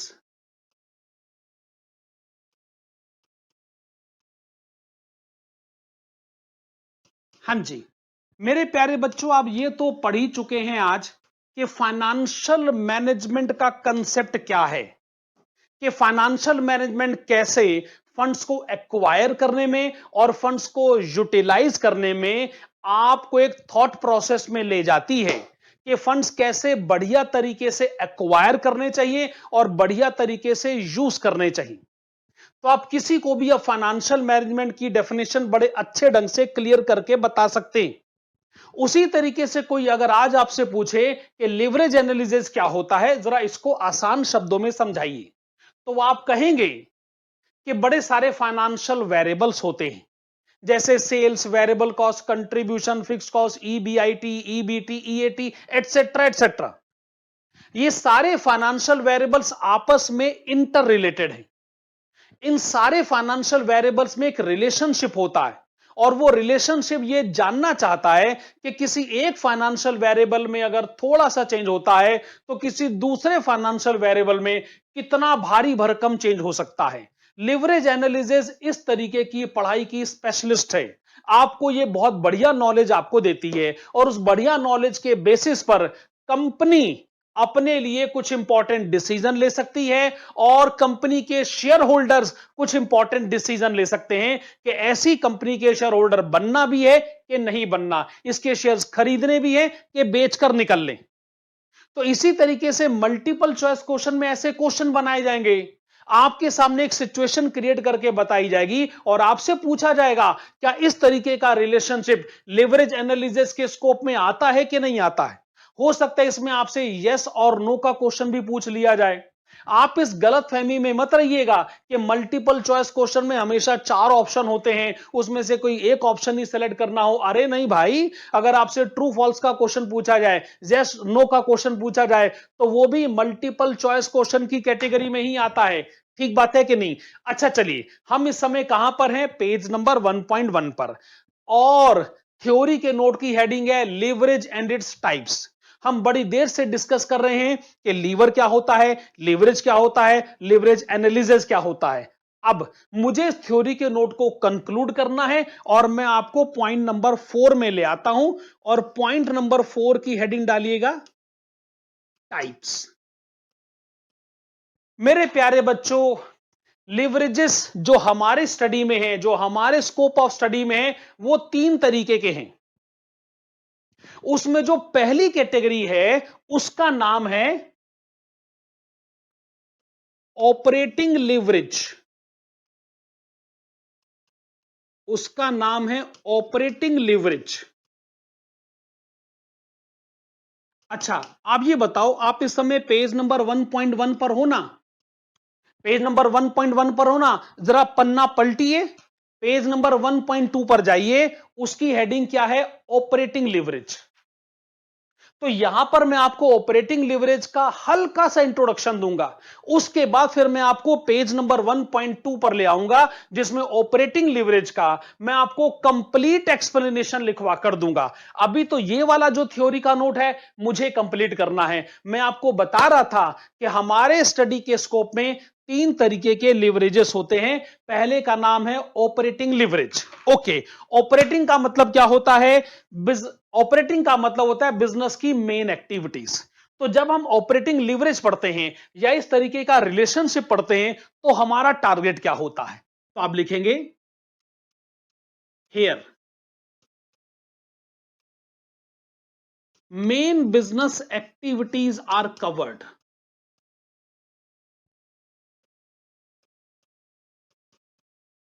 Here main business activities are covered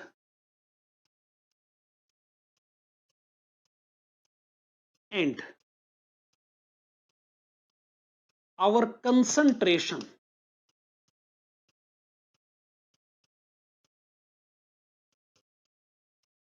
is exclusively on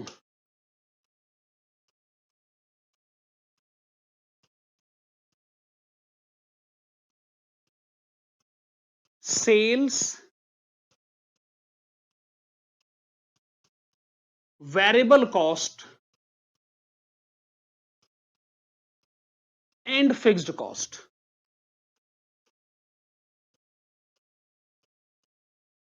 बस बस, इससे ज्यादा मत लिखेगा, क्योंकि इससे ज्यादा बात तो मैं आपको अगले पेज पर लिखवा कर दूंगा। वो थ्योरी का नोट भी आने ही वाला है। आज मैं 2 थ्योरी के नोट कवर करूंगा, और मुझे आज आपको मेन प्रैक्टिकल क्वेश्चन नंबर 1 करवा के देना है। इसी में पूरी की पूरी क्लास हमारी निपट जाएगी। बाकी के थ्योरी के नोट्स और प्रैक्टिकल क्वेश्चंस ऑफ कोर्स आने वाली क्लासेस में जाएंगे। मैं ये कह रहा हूं, आपका सारा का सारा ध्यान अगर सिर्फ बिजनेस की मेन एक्टिविटी पर है, यानी बिजनेस से होने वाली सेल और बिजनेस पर होने वाले वेरिएबल कॉस्ट और फिक्स कॉस्ट, जब आप खाली इन तीनों को ध्यान में रखकर एक रिलेशनशिप एस्टेब्लिश करते हो, तो उसे हम कहते हैं ऑपरेटिंग लिवरेज।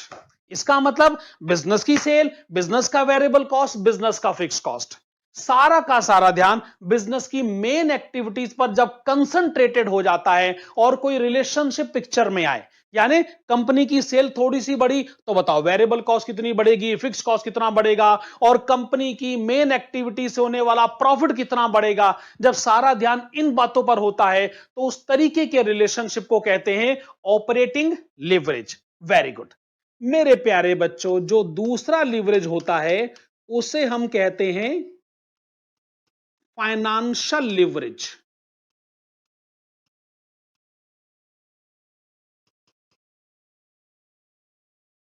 हां जी, आप मुझे एक बात बताइए, आप लोगों ने अकाउंट्स में कैश फ्लो स्टेटमेंट पढ़ा हुआ है कि नहीं? जरूर पढ़ा होगा। आप मुझे एक बात बताइए कि अगर आप डिबेंचर्स पर इंटरेस्ट देते हो, तो वो इंटरेस्ट कैश फ्लो स्टेटमेंट में ऑपरेटिंग एक्टिविटी में आता है कि फाइनेंसिंग एक्टिविटी में? क्या कहा आपने? फाइनेंसिंग एक्टिविटी एकदम perfect.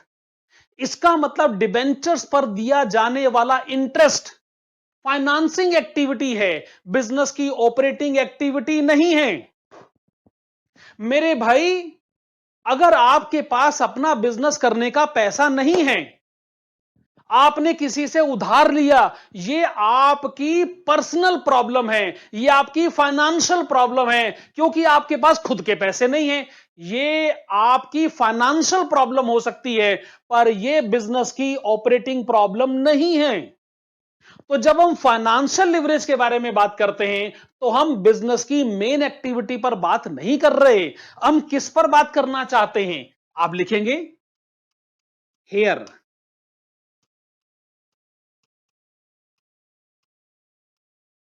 Finance arrangement activities are covered.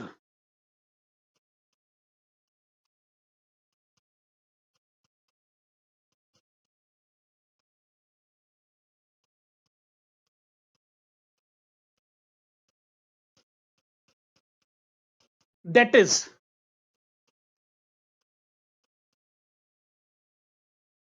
interest on debt capital,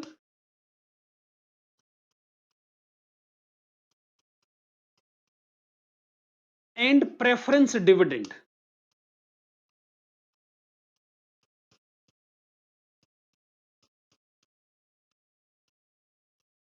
are covered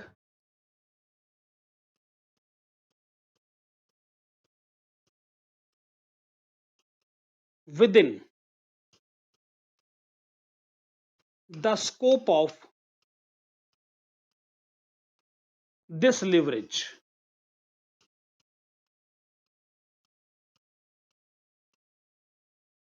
देखो जी, अगर आपको बिजनेस में अपना पैसा लगाना है, तो अपने पैसे को तो भैया इक्विटी कैपिटल कहते हैं।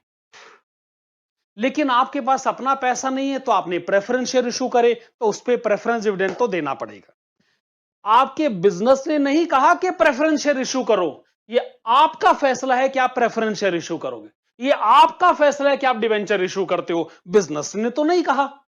इसका मतलब आप अपने ऊपर कुछ ऐसे खर्चे पाल लेते हो जो कि आपकी पॉकेट की प्रॉब्लम है, क्योंकि आपके पास खुद का पैसा नहीं है। तो इस तरीके से कुछ फाइनेंशियल बर्डन आपके ऊपर आ जाते हैं। हम जब इस तरीके के रिलेशनशिप को लिवरेज के माध्यम से पढ़ते हैं, तो उसको कहा जाता है फाइनेंशियल लिवरेज। अब लास्ट, कंबाइंड लिवरेज। मैं इसके ऊपर भी आपको 2-3 लाइनें लिखवा देता हूं, फिर ये थ्योरी का नोट कंप्लीट हो जाएगा और हम अगले थ्योरी के नोट की तरफ बढ़ेंगे, और उसके बाद हमको प्रैक्टिकल क्वेश्चन नंबर 1 भी आज की क्लास में करना है। ठीक है जी, वेरी गुड। अच्छा, ये टर्म हमारे सामने है कंबाइंड। कंबाइंड का मतलब इकट्ठा। अरे भाई, आपने ऑपरेटिंग एक्टिविटी के बारे में हल्की सी बात समझ ली, आपने फाइनेंशियल लिवरेज के बारे में हल्की सी बात समझ ली। अगर आप इन दोनों एक्टिविटीज को इकट्ठा कर दो, आप कहो हम ऐसा कोई रिलेशनशिप समझना चाहते हैं जो बिजनेस की मेन एक्टिविटी और बिजनेस की फाइनेंस अरेंजमेंट एक्टिविटी दोनों पर अपना कमेंट एस्टेब्लिश करना चाहता हो, तो तब जो लिवरेज एग्जिस्टेंस में आता है उसे क्या कहेंगे? आप सोचिए, उसका क्या नाम होना चाहिए? ऑफ कोर्स उसका नाम होना चाहिए कंबाइंड लिवरेज। तो आप लिखेंगे here,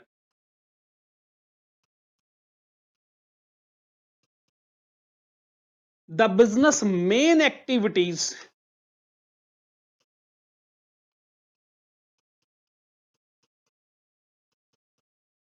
as well as finance arrangement activities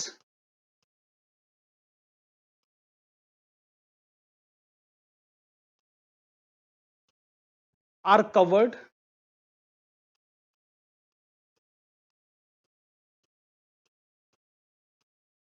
for establishing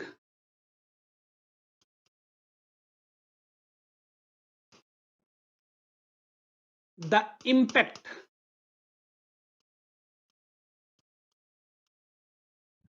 on one financial variable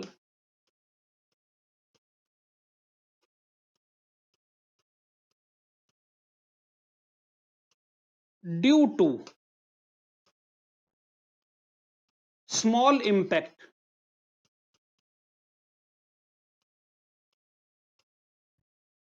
on other financial variable.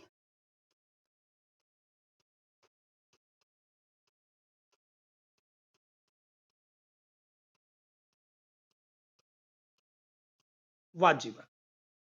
मेरे प्यारे बच्चों, ये हम लोगों ने पेज नंबर 1.1 के थ्योरी के नोट को कवर किया। ठीक है जी, वेरी गुड। अब हम क्या करेंगे, मैं आपको ले आऊंगा पेज नंबर 1.2 की तरफ। ओके जी, तो अब हम पेज नंबर 1.2 पर आ चुके हैं। हेडिंग है ऑपरेटिंग लिवरेज। आज हम खाली इसी को कवर करेंगे और इसको बेस बनाकर जो प्रैक्टिकल क्वेश्चन नंबर 1 है वो भी आज की डेट में कवर हो जाएगा। ओके जी, तो मेरे प्यारे बच्चों, अगर आपको ऑपरेटिंग लीवरेज का थ्योरी का नोट लिखना है या एक तरीके से इसकी पूरी नॉलेज एक्वायर करनी है, तो कौन कौन से इंपॉर्टेंट पॉइंट्स आपको लिखने चाहिए, तो आप मेरे साथ लिखिएगा। सबसे पहले पॉइंट नंबर 1, फार्मूला। देखो, मुझे आपको ऑफ कोर्स ऑपरेटिंग लीवरेज का कंसेप्ट बताना है, पर पहले मैं फार्मूले से शुरू करना चाहूंगा। देखो, कहते तो हम इसको ऑपरेटिंग लीवरेज है, पर जब हम इसको मैथमेटिकली कैलकुलेट करते हैं तो हम इसको कहते हैं डिग्री ऑफ ऑपरेटिंग लीवरेज। तो आप इसको मेरे साथ लिखिएगा, degree of operating leverage. Abbreviation आप इसका यूज कर सकते हैं DOL। इसका बड़ा सिंपल सा फार्मूला है और वो है percentage change in EBIT divided by percentage change in sales.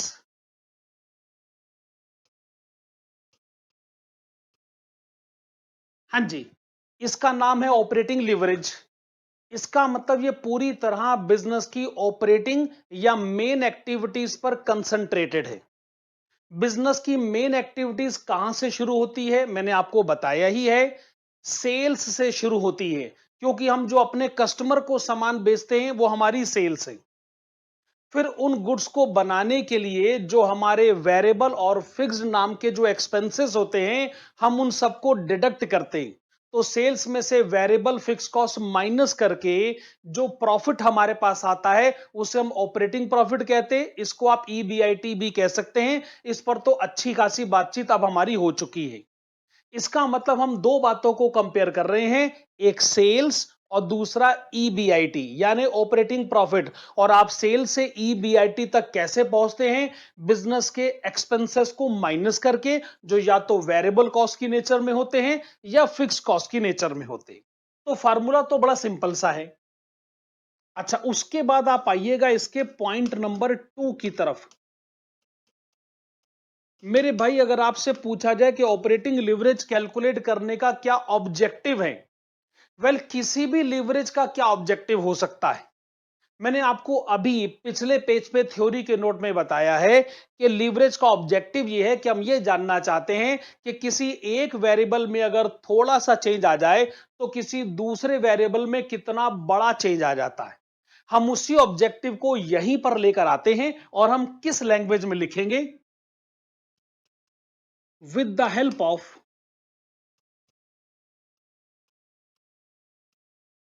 Operating leverage.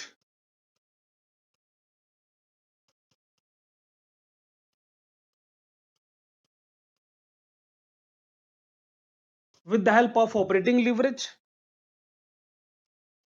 we come to know about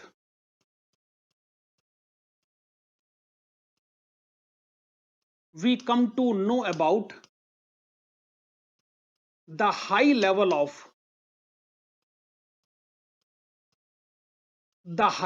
of change in EBIT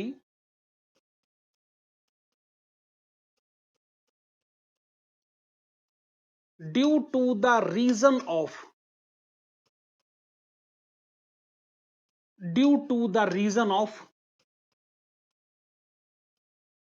small level of change due to the reason of small level of change in sales. Okay, इसी को मैं थोड़ा सा आगे ले आता हूं. For example,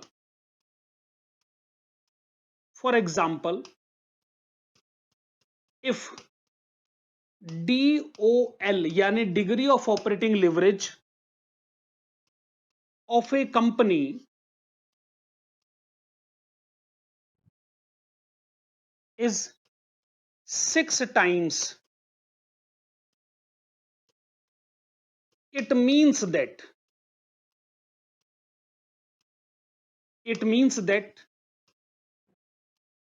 1% change in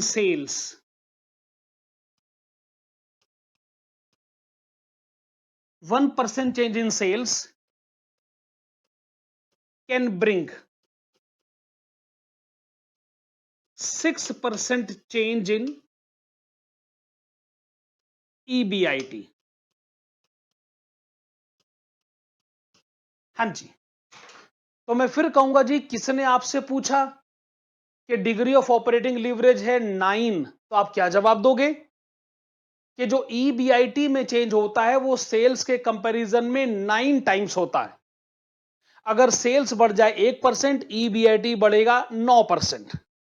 लेकिन यहां पर मैंने एग्जांपल दिया 6 टाइम्स का, यानी अगर सेल बढ़ेगी 1%, EBIT बढ़ेगा 6%. कोई कहता ऑपरेटिंग लीवरेज है 15 टाइम्स, यानी सेल बढ़ेगी 1%, EBIT बढ़ेगा 15%. लेकिन ये चेंज हमेशा फेवरेबल हो ये कोई जरूरी तो नहीं, ये चेंज अनफेवरेबल भी हो सकता है. यानी अगर रिवर्स साइड में सोचा जाए, अगर किसी का ऑपरेटिंग लीवरेज है 8 और अगर उसकी सेल 1% गिर जाती है, तो इसका मतलब बिजनेस से होने वाला प्रॉफिट 8% गिर जाएगा. तो लीवरेज के जो कंक्लूजन्स हैं वो पॉजिटिव भी होते हैं, नेगेटिव भी होते हैं. ये इस बात पे डिपेंड करता है कि आप उस कंक्लूजन को कौन से पॉइंट ऑफ व्यू से देखते हैं. बढ़ती हुई मार्केट में बढ़ा हुआ लीवरेज अच्छा लगता है और घटती हुई मार्केट में वही लीवरेज हमको खराब भी लगने लगता है. अच्छा, चलिए, आपने इसका फार्मूला लिखा, आपने इसका ऑब्जेक्टिव लिखा. अब मैं काम करता हूं, इस थ्योरी के नोट को आगे बढ़ाता हूं. आप लिखेंगे पॉइंट नंबर 3 एग्जाम्पल. तो मैं एक सिचुएशन अपनी तरफ से एज्यूम कर लेता हूं, फिर उसके बाद हम ऑपरेटिंग लिवरेज को मैथमेटिकली कैलकुलेट करके बताएंगे. उससे यह कंसेप्ट हमारा और ज्यादा क्लियर हो जाएगा. तो भैया मान लीजिए, एक तो हमारी प्रेजेंट सिचुएशन है और दूसरी हमारी फ्यूचर सिचुएशन है. प्रेजेंट और फ्यूचर सिचुएशन के बाद ऑफ कोर्स फिर हम ये बताना चाहेंगे कि चेंज कितना हुआ है, और चेंज में हम दो बातें बताना चाहेंगे. एक उसमें अमाउंट कितना है और दूसरा उसमें परसेंटेज कितना. हाँ जी, आउटपुट. एक एजम्पशन लीजिएगा कि कंपनी ऐसी है कि जो अभी तो 10,000 यूनिट बेचती है और फ्यूचर में वो 15,000 यूनिट बेचना चाहती है. तो क्या इसका मतलब यह है कि कंपनी की जो सेल है वो फ्यूचर में 50% बढ़ेगी. तो ऑब्वियसली कंपनी ये जानना चाहेगी कि अगर सेल 50% बढ़ती है तो उस कंपनी का प्रॉफिट कितने परसेंटेज इंक्रीज हो जाएगा. ठीक है, हम एग्जाम्पल को आगे बढ़ाते हैं और एज्यूम करते हैं फर्दर कि सेलिंग प्राइस है ₹10 per unit. Just an assumption. इसका मतलब एग्जिस्टिंग सिचुएशन में आपकी सेल है 1,00,000 रुपए और फ्यूचर सिचुएशन में आपकी सेल है 1.5 लाख रुपए. तो फ्यूचर में आपकी सेल 50,000 रुपए इंक्रीज हो रही है, या मैं कह सकता हूं कि आपकी सेल 50% इंक्रीज हो रही है. ठीक है जी, वेरी गुड. अच्छा, सेल्स में से माइनस करना चाहिए वेरिएबल कॉस्ट. फर्दर एज्यूम करिएगा कि वेरिएबल कॉस्ट है ₹4 पर यूनिट. तो एग्जिस्टिंग सिचुएशन में 10,000 यूनिट्स का वेरिएबल कॉस्ट हो गया 40,000. 15,000 यूनिट्स का वेरिएबल कॉस्ट हो गया 60,000. इसका मतलब वेरिएबल कॉस्ट कितना इंक्रीज हो गया? 20,000, ओके, जो कि 50% है। आप जानते हैं सेल्स में से वेरिएबल कॉस्ट माइनस होता है तो उसे हम कहते हैं कंट्रीब्यूशन। आप ऑब्जर्व कर रहे हैं कि प्रेजेंट सिचुएशन में जो कंट्रीब्यूशन है वो है 60,000। प्रेजेंट फ्यूचर सिचुएशन में जो कंट्रीब्यूशन है वो है 90,000। कंट्रीब्यूशन कितना इंक्रीज हो रहा है? 30,000। कितने परसेंटेज इंक्रीज हो रहा है? Of course this is 50%। आप क्या ऑब्जर्व कर रहे हैं कि जितना परसेंटेज सेल बढ़ी उतना परसेंटेज वेरिएबल कॉस्ट बढ़ा, उतना परसेंटेज कंट्रीब्यूशन बढ़ा। भाई हम लिवरेज इस पर्पस के लिए थोड़ी पढ़ रहे हैं। लिवरेज का ऑब्जेक्टिव यह है कि एक वेरिएबल में थोड़ा चेंज आता है तो दूसरे वेरिएबल में बड़ा चेंज आता है। यहां पर हमको वो बड़ा चेंज दिख नहीं रहा है। अगर हर तरफ 50 50 50 होगा, हर तरफ बराबर चेंज होगा, तो लिवरेज एनालिसिस पढ़ने का तो कोई फायदा नहीं हुआ। इसलिए लिवरेज के कंसेप्ट को ध्यान से समझने के लिए अब मैं ले आया फिक्स्ड कॉस्ट, और फिक्स्ड कॉस्ट माइनस करके जो अमाउंट हमारे पास आएगा उसको मैं टेक्निकली कह सकता हूं ईबीआईटी या फिर operating profit. Perfect, very good. मान लीजिए कि कंपनी की फिक्स्ड कॉस्ट 50,000 है। अब फिक्स्ड कॉस्ट तो फिक्स्ड कॉस्ट है भाई, वो फ्यूचर में भी 50,000 ही रहनी चाहिए, तो हमको तो इसमें कुछ चेंज होता हुआ नजर आ नहीं रहा। लेकिन जब मैं ऑपरेटिंग प्रॉफिट कैलकुलेट करता हूं तो प्रेजेंट सिचुएशन में वो 10,000 है, फ्यूचर सिचुएशन में वो 40,000 है, और इंक्रीज कितना है? 30,000। यही 30,000 जब मैं परसेंटेज में कैलकुलेट करता हूं तो पहले चूंकि 10,000 है, फ्यूचर में वो 30,000 बढ़ रहा है, इंक्रीज हो गया 300%। वाह जी वाह। मेरे प्यारे बच्चों ध्यान से देखिएगा, ये 30,000 और ये 30,000 सेम है, लेकिन पहला वाला 30,000 कहता है कि हम तो 50% चेंज को रिप्रेजेंट करते हैं, जबकि नीचे वाला 30,000 कहता है कि हम 300% चेंज को रिप्रेजेंट करते हैं।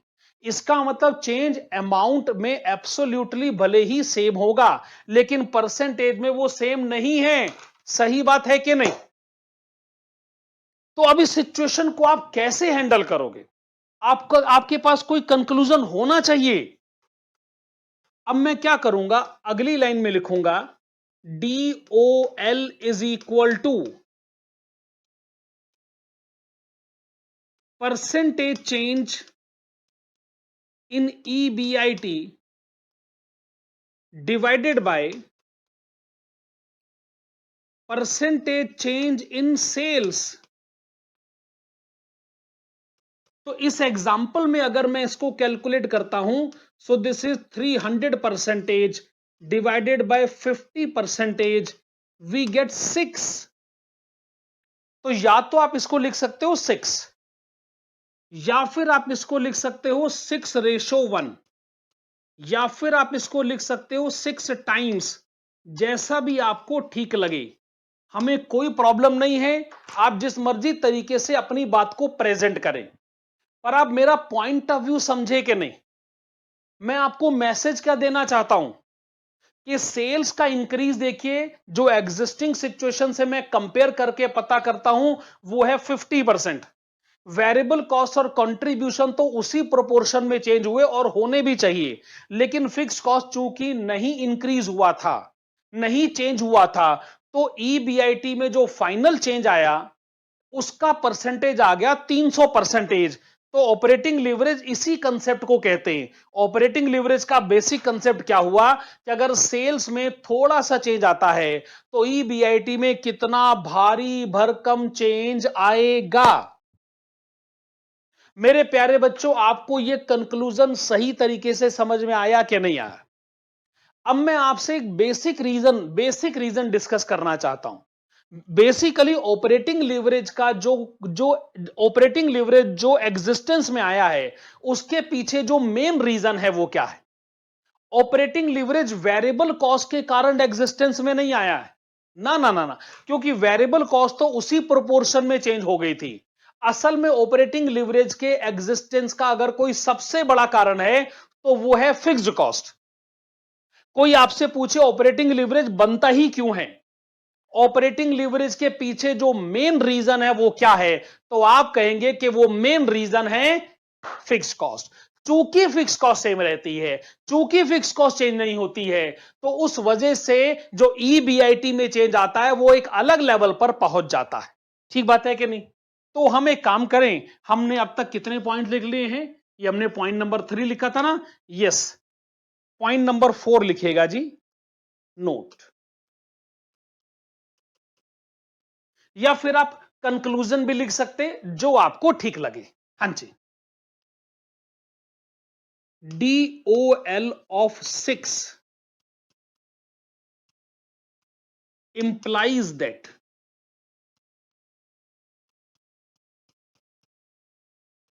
1% change in sales will produce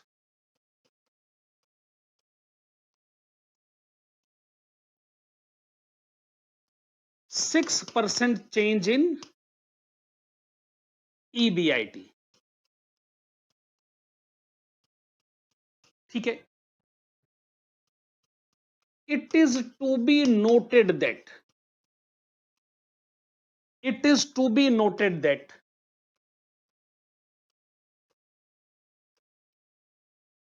DOL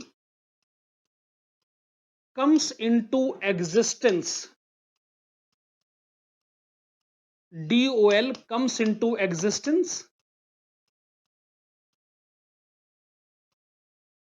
due to the reason of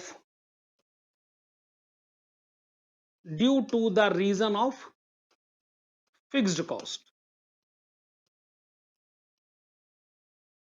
हां जी। अब मैं इस थ्योरी के नोट को कंप्लीट करना चाहता हूं और मैं आपको प्रैक्टिकल क्वेश्चन नंबर 1 पे लाना चाहता हूं, लेकिन थ्योरी के नोट में एक आखिरी पॉइंट नंबर 5 लिख लीजिएगा। पॉइंट नंबर 5, इसकी हेडिंग है अल्टरनेटिव फार्मूला। मैंने आपको ऑपरेटिंग लिवरेज कैलकुलेट करने का जो कंसेप्ट या जो फार्मूला लिखवा कर दिया है, वो फार्मूला अपने आप में ठीक है, वही तो ओरिजिनल कंसेप्ट है, पर ऑपरेटिंग लिवरेज कैलकुलेट करने का हमारे पास एक और फार्मूला भी है, और वो पहले आप लिख लीजिए। This is equal to existing contribution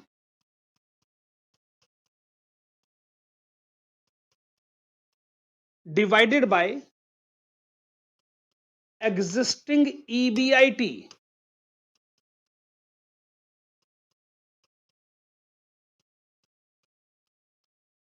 हां जी, आपने पहले फार्मूला लिख लिया, अब आप लिखने का काम बंद करिए।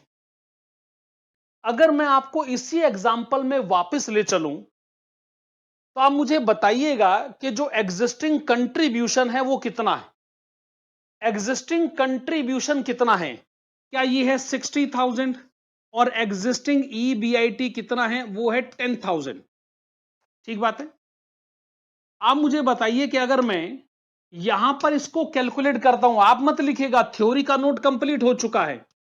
60,000 यानी एग्जिस्टिंग कंट्रीब्यूशन, एग्जिस्टिंग EBIT 10,000, क्या इससे भी हमारा आंसर 6 आता है कि नहीं आता है?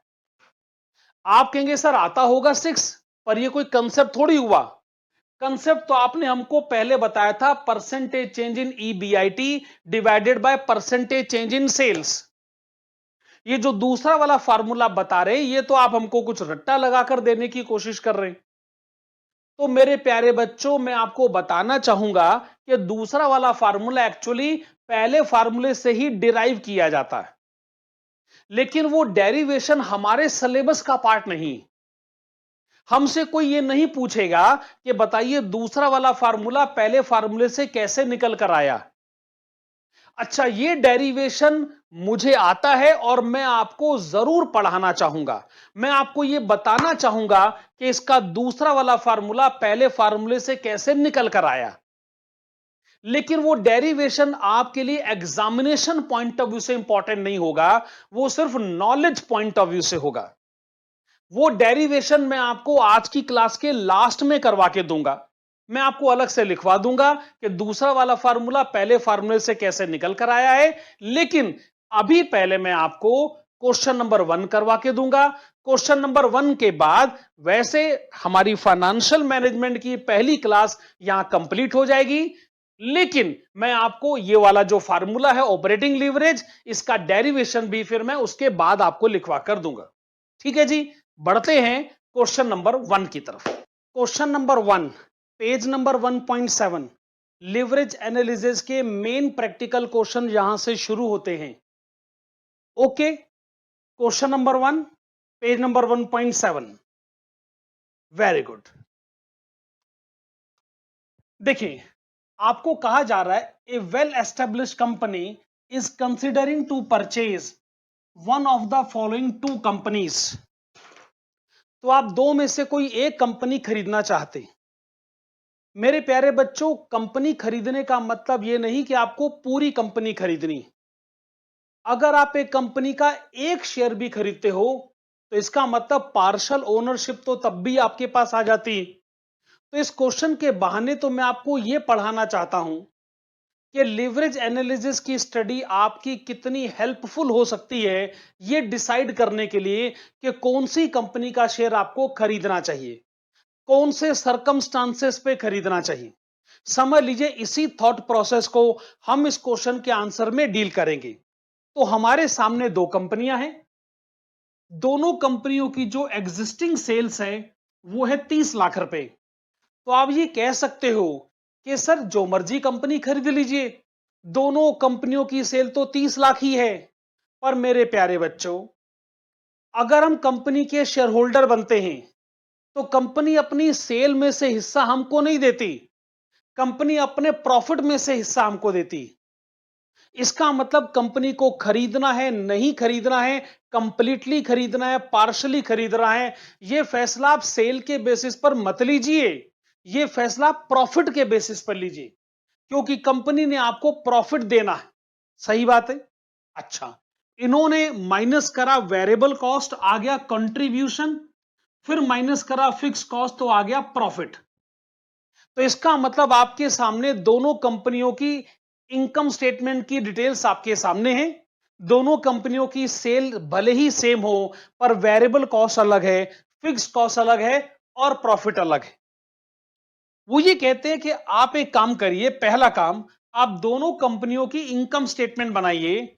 एज्यूम करिएगा कि दोनों कंपनियों की सेल 20% बढ़ गई। ठीक है जी, काम हो जाएगा। फिर वो कहते हैं कि आप ऑपरेटिंग लीवरेज कैलकुलेट करें और आखिर में आप ये डिसीजन ले कि कौन सी कंपनी को हमको खरीदना चाहिए, और उसके पीछे आपको एक एप्रोप्रिएट रीजन भी तो बताना ही होगा। अब इस तरीके के क्वेश्चन का आंसर कैसे देना है? अब वेल, आज हमने खाली इसी क्वेश्चन का आंसर देना है, तो इस क्वेश्चन का आंसर देने में हम काफी टाइम लेंगे, क्योंकि पहला क्वेश्चन है और इसके ऊपर बड़ी भारी जिम्मेदारी है कि ये पूरे के पूरे कंसेप्ट को आपको समझा कर देगा। जो आपने ऑपरेटिंग लिवरेज का थ्योरी का नोट अभी थोड़ी देर पहले पढ़ा है, ये प्रैक्टिकल क्वेश्चन ये रिस्पॉन्सिबिलिटी अपने ऊपर लेता है कि पूरा का पूरा कंसेप्ट आपको समझाए। तो ठीक है जी, आइए शुरू करते हैं आंसर टू क्वेश्चन नंबर 1। तो पहली रिक्वायरमेंट ये है कि आप दोनों कंपनियों की इनकम स्टेटमेंट बनाएं। ठीक है,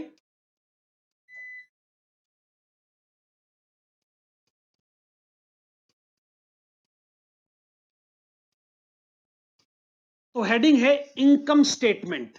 वेरी गुड। इसमें आप एक काम करिएगा, पहला कॉलम तो पर्टिकुलर्स का है ही,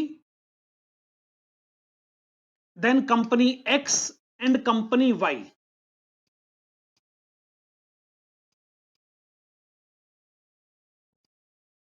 अच्छा, जब आप कंपनी एक्स और कंपनी वाई की सिचुएशन को डील कर ही रहे हैं तो जैसा कि क्वेश्चन कह रहा है कि दोनों कंपनियों की जो सेल है वो 20% इंक्रीज हो जानी चाहिए, तो हम एक काम करते हैं, एक तो हम बताना चाहेंगे कि हमारी प्रेजेंट सिचुएशन कौन सी है, दूसरा हम बताना चाहेंगे कि हमारी प्रोपोज्ड सिचुएशन कौन सी है। सिमिलरली आप कंपनी एक्स में भी एक प्रेजेंट सिचुएशन कहें और दूसरा प्रोपोज सिचुएशन कहें। प्रोपोज सिचुएशन यानी अरे भाई आप ही तो कह रहे हो ना कि दोनों कंपनियों की सेल 20% इंक्रीज हो जाती है, तो सिचुएशन कैसे हैंडल करी जाएगी। परफेक्ट। शुरुआत आप करेंगे सेल से। जो सेल्स है वो कंपनी एक्स की भी 30 लाख रुपए है प्रेजेंट सिचुएशन में, और कंपनी वाई की जो सेल्स है वो भी 30 लाख रुपए है प्रेजेंट सिचुएशन में। फ्यूचर सिचुएशन में अगर सेल 20% इंक्रीज होती है तो सेल हो जानी चाहिए 36 lakhs। Very good. इसमें से आप पहले माइनस करिएगा वेरिएबल कॉस्ट। देखिए देखिए, वेरिएबल कॉस्ट जो कंपनी एक्स है एग्जिस्टिंग सिचुएशन में गिवन है 10,50,000, और वेरिएबल कॉस्ट तो वेरिएबल कॉस्ट होती है, अगर सेल 20% इंक्रीज हुई है तो वेरिएबल कॉस्ट भी 20% इंक्रीज हो जाना चाहिए। तो जैसे आप 20% इंक्रीज करोगे तो क्या ये हो जाएगा 12,60,000। हां जी, एकदम सही बात है। कंपनी वाई की जो वेरिएबल कॉस्ट है वो एग्जिस्टिंग सिचुएशन में है 19,50,000। आप इसको भी 20% इंक्रीज करें। हां जी, अगर मैं 19,50,000 को 20% इंक्रीज करता हूं तो वेरिएबल कॉस्ट हो जाएगा 23,40,000। तो सेल 20% इंक्रीज हुआ, वेरिएबल कॉस्ट भी 20% इंक्रीज हुआ। अकॉर्डिंगली आपको क्या पता चल गया? Contribution. Very good. Contribution company x present situation 19,50,000। ठीक है। प्रोपोज सिचुएशन में 36 lakhs minus 12,60,000, well this is 23,40,000। Perfect. Company Y present situation 30 lakhs minus 19,50,000, this is 10,50,000। Company Y 36 lakhs minus 23,40,000, okay we get 12,60,000। आप ये observe कर रहे हैं कि जितने परसेंटेज सेल बढ़ता है उतने परसेंटेज वेरिएबल कॉस्ट बढ़ता है और उतने परसेंटेज कंट्रीब्यूशन भी बढ़ जाता है। लेकिन यहां पर नया कंसेप्ट पिक्चर में आ गया और वो है फिक्स्ड कॉस्ट। मैंने आपको थ्योरी के नोट में लिखवाकर भी दिया है कि फिक्स्ड कॉस्ट ही वो प्राइम रीजन है जिसकी वजह से ऑपरेटिंग लीवरेज का कंसेप्ट एग्जिस्टेंस में आता है। फिक्स कॉस्ट चूंकि फिक्स है तो जो प्रेजेंट सिचुएशन में है वही फ्यूचर सिचुएशन में रहना है। कंपनी एक्स फिक्स कॉस्ट है 16,50,000 and it will remain as it is.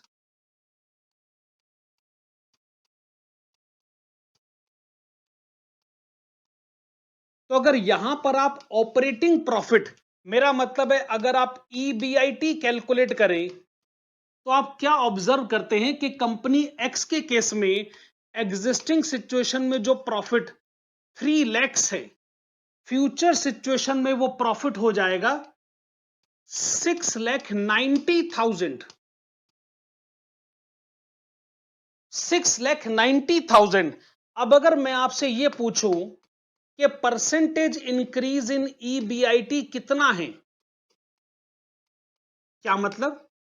अरे भाई अभी ईबीआईटी 3 लाख है, फ्यूचर में हो गया 6,90,000, यानी बढ़ गया 3,90,000। तो जो इंक्रीज है वो अगर मैं एग्जिस्टिंग ईबीआईटी के कंपैरिजन में कैलकुलेट करूं तो क्या वो आपको 130% मिलता है कि नहीं? इंपॉर्टेंट ऑब्जर्वेशन, सेल बढ़ी सिर्फ 20%, वेरिएबल कॉस्ट बढ़ा 20%, कंट्रीब्यूशन बढ़ा 20%, लेकिन जो कंपनी का ऑपरेटिंग प्रॉफिट है वो प्रॉफिट जो कि देर सवेर शेयर होल्डर्स में डिस्ट्रीब्यूट होता है उसमें इंक्रीज हो गया 130%। 3 लाख से बढ़कर 6,90,000 हो गया, यानी 3,90,000 जो बढ़ा है वो 130% है। सरप्राइजिंग रिजल्ट है। यही तो ऑपरेटिंग लीवरेज का कंसेप्ट है कि सेल का इंक्रीज सिर्फ 20% है जबकि ईबीआईटी का इंक्रीज 130% है। कंपनी वाई की तरफ चलते हैं। जो फिक्स कॉस्ट आपके पास है वो है 7,80,000 एंड इट विल रिमेन 7,80,000।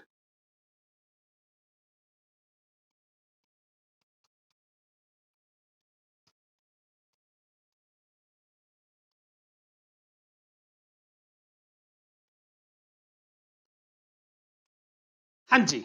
अब आप ये बताइए कि कंपनी वाई का जो एग्जिस्टिंग प्रॉफिट है वो तो है 2,70,000, लेकिन फ्यूचर सिचुएशन में ये प्रॉफिट कितना हो जाएगा?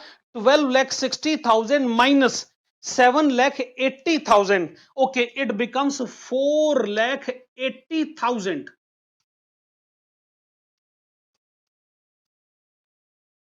मेरे प्यारे बच्चों, जब मैं इंक्रीज इन प्रॉफिट सोचता हूं तो 4,80,000 माइनस 2,70,000, यानी प्रॉफिट बढ़ गया 2,10,000। और 2,10,000 को अगर मैं परसेंटेज में कैलकुलेट करूं, मेरा मतलब है डिवाइड करूं 2,70,000 से, तो परसेंटेज आ गया 77.78 परसेंटेज। कंपनी वाई की भी सेल 20% बढ़ी थी, लेकिन प्रॉफिट बढ़ा है 77.78 परसेंटेज। Very good. अब मैं आपको इस क्वेश्चन के सेकंड पार्ट पर लेकर आता हूं। सेकंड पार्ट में वो कहते हैं कि आप दोनों कंपनियों का ऑपरेटिंग लीवरेज कैलकुलेट करें। DOL is equal to, simple सा फार्मूला हम लोगों ने पढ़ रखा है, that is percentage change in EBIT divided by percentage change in sales.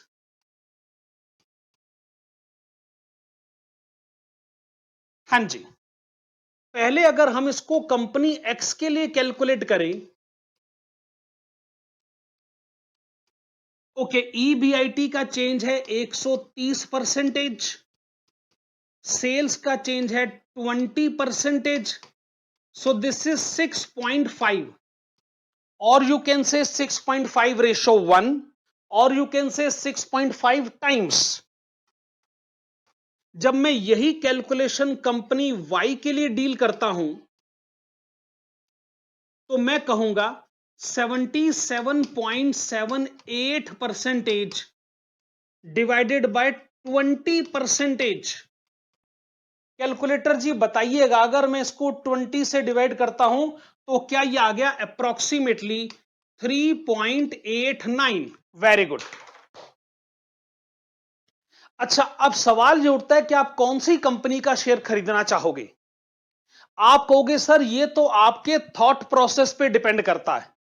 अगर आपको लगता है कि कंपनी की सेल फ्यूचर में इंक्रीज होने वाली है, अगर आपको लगता है इकोनॉमिक सिचुएशन फेवरेबल होने वाली है, तो आप पक्का कंपनी एक्स के शेयर खरीदिएगा। क्योंकि अगर आपने कंपनी एक्स का शेयर खरीदा तो मैसेज ये जाएगा कि अगर सेल यहां से 1% बढ़ती है तो प्रॉफिट 6.5% बढ़ जाएगा।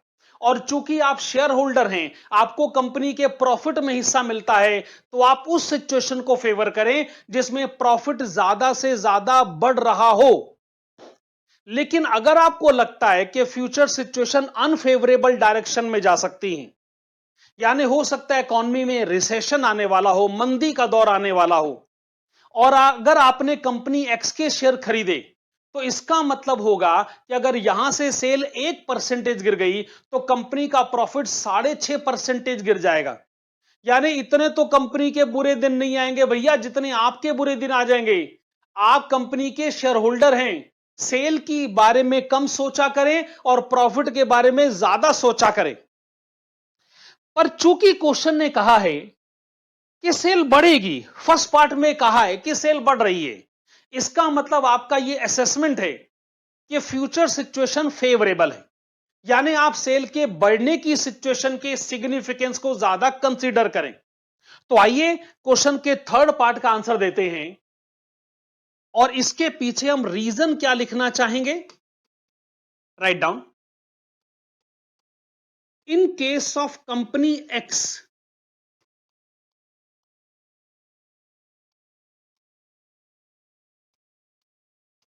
DOL is 6.5, which implies that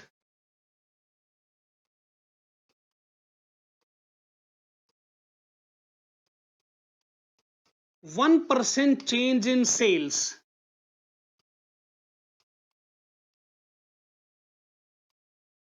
will produce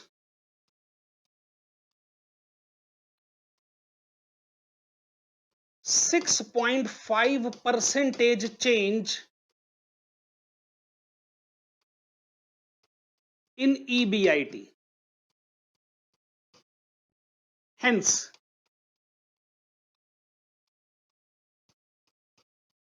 if we expect increase in sales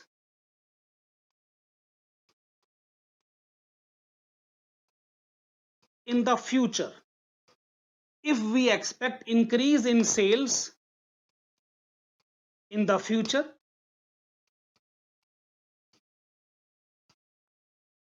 it is advised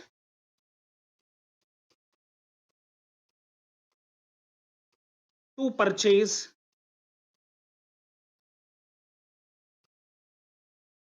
the shares of company X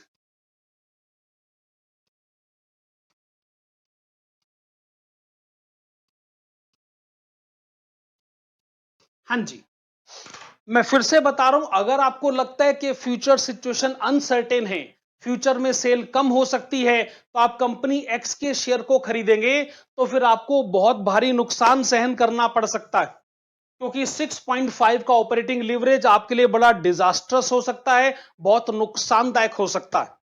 वही दूसरी तरफ अगर मैं कंपनी वाई के केस में देखता हूं तो कंपनी वाई में ऑपरेटिंग लीवरेज कम है, 3.89। इसका मतलब अगर सेल बढ़ेगी तो प्रॉफिट बढ़ेगा पर इतना ज्यादा नहीं बढ़ेगा। उसी तरीके से सेल अगर गिरेगी तो प्रॉफिट कंपनी वाई का गिरेगा पर इतना ज्यादा नहीं गिरेगा। इसलिए कहा जाता है कि जहां रिस्क सबसे ज्यादा होता है वहीं गेन सबसे ज्यादा होता है। तो अगर आप कंपनी एक्स का शेयर खरीदेंगे तो वहां रिस्क सबसे ज्यादा होगा अगर सेल गिरती है तो, लेकिन वहां प्रॉफिट सबसे ज्यादा होगा अगर सेल बढ़ती है तो। अगर आप कंपनी वाई का शेयर खरीदते हैं तो अगर सेल गिरेगी तो रिस्क कम है और अगर सेल बढ़ेगी तो प्रॉफिट भी कम है। बात अपने आप में क्लियर है। अच्छा, अब क्वेश्चन नंबर 1 का आंसर वैसे तो कंप्लीट हो गया है, पर मैं आपको ऑपरेटिंग लीवरेज के उस अल्टरनेटिव फार्मूले की तरफ लाना चाहूंगा। मान लीजिए इस क्वेश्चन में हम ऑपरेटिंग लीवरेज उस दूसरे फार्मूले से कैलकुलेट करते तो हम उस सिचुएशन को कैसे हैंडल करते। सो हेडिंग है alternative method of calculating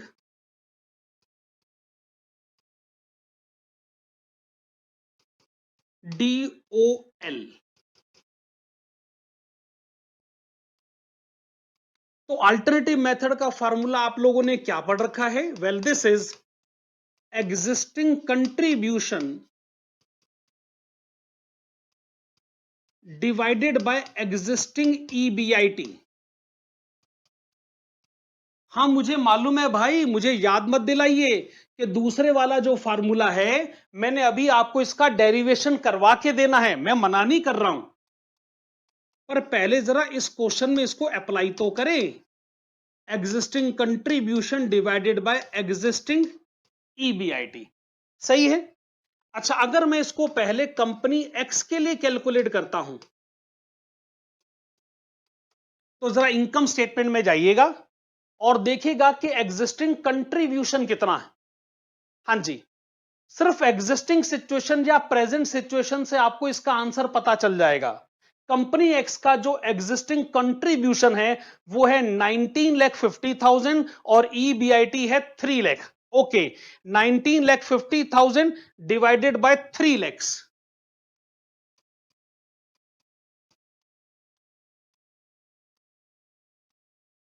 so this is 6.5। अच्छा, अब ये तो बात मानते हो ना कि अल्टरनेटिव फार्मूला बहुत आसान है। ये खाली एग्जिस्टिंग सिचुएशन को बेस बनाकर ही ऑपरेटिंग लीवरेज कैलकुलेट कर सकता। इसको कोई फ्यूचर सिचुएशन नहीं चाहिए, कोई फ्यूचर सिचुएशन का चेंज नहीं चाहिए। ये खाली एग्जिस्टिंग सिचुएशन से आंसर निकाल सकता। काम आसान है, पर इसका लॉजिक अभी क्लियर नहीं है। माना भाई माना। मैं अब आपको कंपनी वाई में ले चलता हूं। कंपनी वाई ये कहते हैं कि देखो भैया, हमारा एग्जिस्टिंग कंट्रीब्यूशन है 10,50,000 और ईबीआईटी 2,70,000। ठीक है, आइए हम उसको भी कैलकुलेट कर लेते हैं। 10,50,000 डिवाइडेड बाय 2,70,000। पक्का ये आंसर भी 3.89 ही आना चाहिए। आएगा जी आएगा। चलो ठीक है, हम भी कैलकुलेटर से पूछ लेते हैं भाई। 105 divided by 27, yes 3.89। Alternative formula है बड़े काम का। अब हम एक काम करते हैं, मैंने आपको कहा ही था कि आज की क्लास में बस क्वेश्चन नंबर 1 ही मुझे आपको करवा कर देना है। ऑपरेटिंग लिवरेज के और भी क्वेश्चंस हैं, और उसके अलावा फाइनेंशियल लिवरेज है, कंबाइंड लिवरेज है। ये सारे के सारे क्वेश्चन ऑफ कोर्स अगली क्लास में हैंडल होने हैं। ऑपरेटिंग लिवरेज का जो टोटल चैप्टर है वो 4 क्लासेस में मैं कंप्लीट करने वाला हूं। लेकिन अब क्लास के आखिर में, पहली क्लास के आखिर में मैं आपको यह बता देता हूं कि ऑपरेटिंग लिवरेज का जो दूसरा फार्मूला है वो पहले फार्मूले से कैसे डिराइव होकर निकला। ठीक है जी, चलिए आइए जी बढ़ते उस तरफ। हां जी, देखिए आपको इसको लिखने की आवश्यकता नहीं है। ऑपरेटिंग लिवरेज का एक ओरिजिनल फार्मूला है और एक अल्टरनेटिव फार्मूला। मैं आपको यह बताने जा रहा हूं कि कैसे ओरिजिनल फार्मूले को डिराइव करके मैं अल्टरनेट फार्मूले पर पहुंच जाऊंगा। लेकिन ये प्रोसीजर, ये डेरिवेशन खाली उन्हीं स्टूडेंट्स को समझ में आएगा जिन्होंने मार्जिनल कॉस्टिंग का चैप्टर पढ़ रखा है। मार्जिनल कॉस्टिंग जो कॉस्ट एंड मैनेजमेंट अकाउंटिंग में पढ़ाया जाता है। तो मार्जिनल कॉस्टिंग का चैप्टर अगर आपने नहीं पढ़ा हुआ तो ये डेरिवेशन आपको हो सकता है अभी समझ में ना आए, लेकिन अगर मार्जिनल कॉस्टिंग का चैप्टर आप पढ़ लें या बाद में पढ़ लें तो आपको पूरा प्रोसीजर समझ में आ जाएगा। हां जी, तो मैं सिस्टम पर आता हूं। आपको ओरिजिनल फार्मूले से कोई शिकायत नहीं है, that is percentage change in EBIT divided by percentage change in sales. अब देखिएगा, पहले मैं आता हूं न्यूमरेटर पर। जब आप कहते हो परसेंटेज चेंज इन ईबीआईटी तो आप बेसिकली कहना चाहते हैं, मैथमेटिकली अगर मैं कहूं तो change in EBIT divided by existing EBIT, और चूंकि परसेंटेज में है देन मल्टीप्लाइड विद 100। एकदम परफेक्ट है। परसेंटेज चेंज इन ईबीआईटी का मतलब क्या है कि जरूर कोई एग्जिस्टिंग ईबीआईटी होगा, जरूर ईबीआईटी में कुछ चेंज हुआ होगा और 100 से मल्टीप्लाई करके परसेंटेज में आ गया। सिमिलरली जब आप कहते हो परसेंटेज चेंज इन सेल्स तो आपका मतलब क्या है? Well this is change in sales divided by existing sales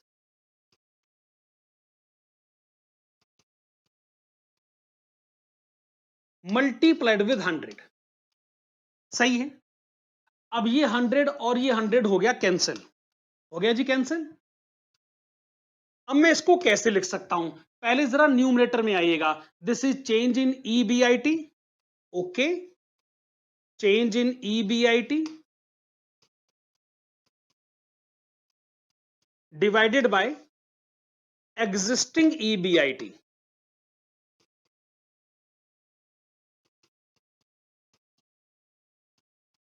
multiplied with, अच्छा, अब जो डिनोमिनेटर है वो जब ऊपर आ जाएगा तो फिर अल्टा पल्टी हो जाएगी। तो ऊपर जब ये आएगा तो एग्जिस्टिंग सेल्स ऊपर आ जाएगा, divided by change in sales.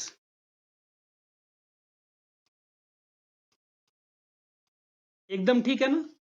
आपको इस स्टेप में कोई परेशानी नहीं है? अब देखिए, मैं जरा आता हूं अगले स्टेप की तरफ। अगले स्टेप में मैं क्या करूंगा, ये जो एग्जिस्टिंग ईबीआईटी है ये तो पक्का डिनोमिनेटर में है, ये तो पक्का डिनोमिनेटर में है ना, तो इसको मैं यहां ले आया, एग्जिस्टिंग ईबीआईटी। कोई कंफ्यूजन नहीं। अब देखिए, ये है change in EBIT, change in EBIT. Okay, ये है चेंज इन सेल्स, ये मैं यहां ले गया, चेंज इन सेल्स।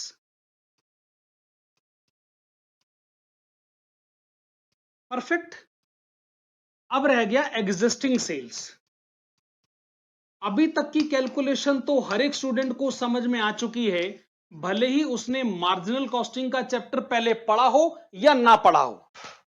अब मैं आपको बताना चाहता हूं कि मार्जिनल कॉस्टिंग में पढ़ाया जाता है कि ईबीआईटी एक तरीके से बिजनेस से होने वाला प्रॉफिट। तो जब आप कैलकुलेट करते हो change in profit divided by change in sales, तो उसको मार्जिनल कॉस्टिंग में एक कंसेप्ट के नाम से बुलाया जाता है, उसे हम कहते हैं पीवी रेशो।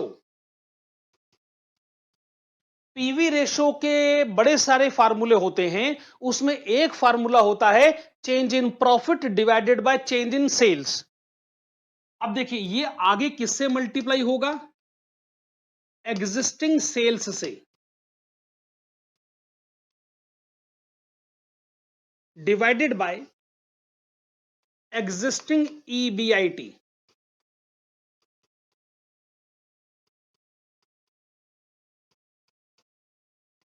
मार्जिनल कॉस्टिंग का चैप्टर यह भी समझाता है कि अगर आप सेल्स को पीवी रेशो से मल्टीप्लाई करो तो आ जाता है कंट्रीब्यूशन। तो ये हो जाएगा एग्जिस्टिंग कंट्रीब्यूशन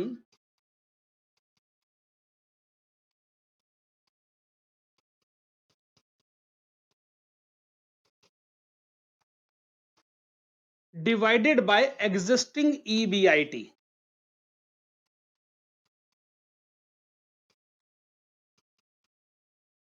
अच्छा, आपको ये डेरिवेशन समझ में आया या नहीं समझ में आया, यह इंपॉर्टेंट फैक्टर है ही नहीं। ये डेरिवेशन कोई आपसे एग्जाम में किसने पूछना थोड़ी है। आपने तो खाली लिवरेजेस कैलकुलेट करने हैं और आपको पूरी चॉइस दी जाएगी कि आप लिवरेज ओरिजिनल फार्मूले से कैलकुलेट करें या अल्टरनेटिव फार्मूले से कैलकुलेट करें।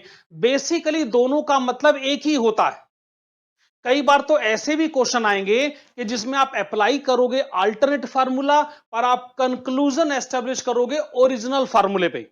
तो मैं आखिर में यही बात स्टूडेंट्स को कहना चाहूंगा कि आप इस फार्मूले के डेरिवेशन के पीछे मत जाइए। समझ में आ गया तो अच्छी बात, नहीं समझ में आ गया तो भी इससे कोई फर्क पड़ने वाला नहीं। ओके जी, वेरी गुड। फाइनेंशियल मैनेजमेंट के पहले चैप्टर की पहली क्लास हम यहां जाके कंप्लीट करते। तो जब हम लोग अगली क्लास में मिलेंगे, सेकंड क्लास में हम मिलेंगे, तो हम क्या करेंगे, पहले तो ऑपरेटिंग लीवरेज के हम आगे के क्वेश्चन करेंगे जो क्वेश्चन नंबर 2 और 3 है, और उसके बाद फाइनेंशियल लीवरेज, कंबाइंड लीवरेज के थ्योरी के नोट भी होंगे और उनको बेस बनाकर हम प्रैक्टिकल क्वेश्चन भी डील करेंगे। तो मेरे प्यारे बच्चों, आज की क्लास को हम लोग यही कंप्लीट करते हैं। Goodbye, thank you.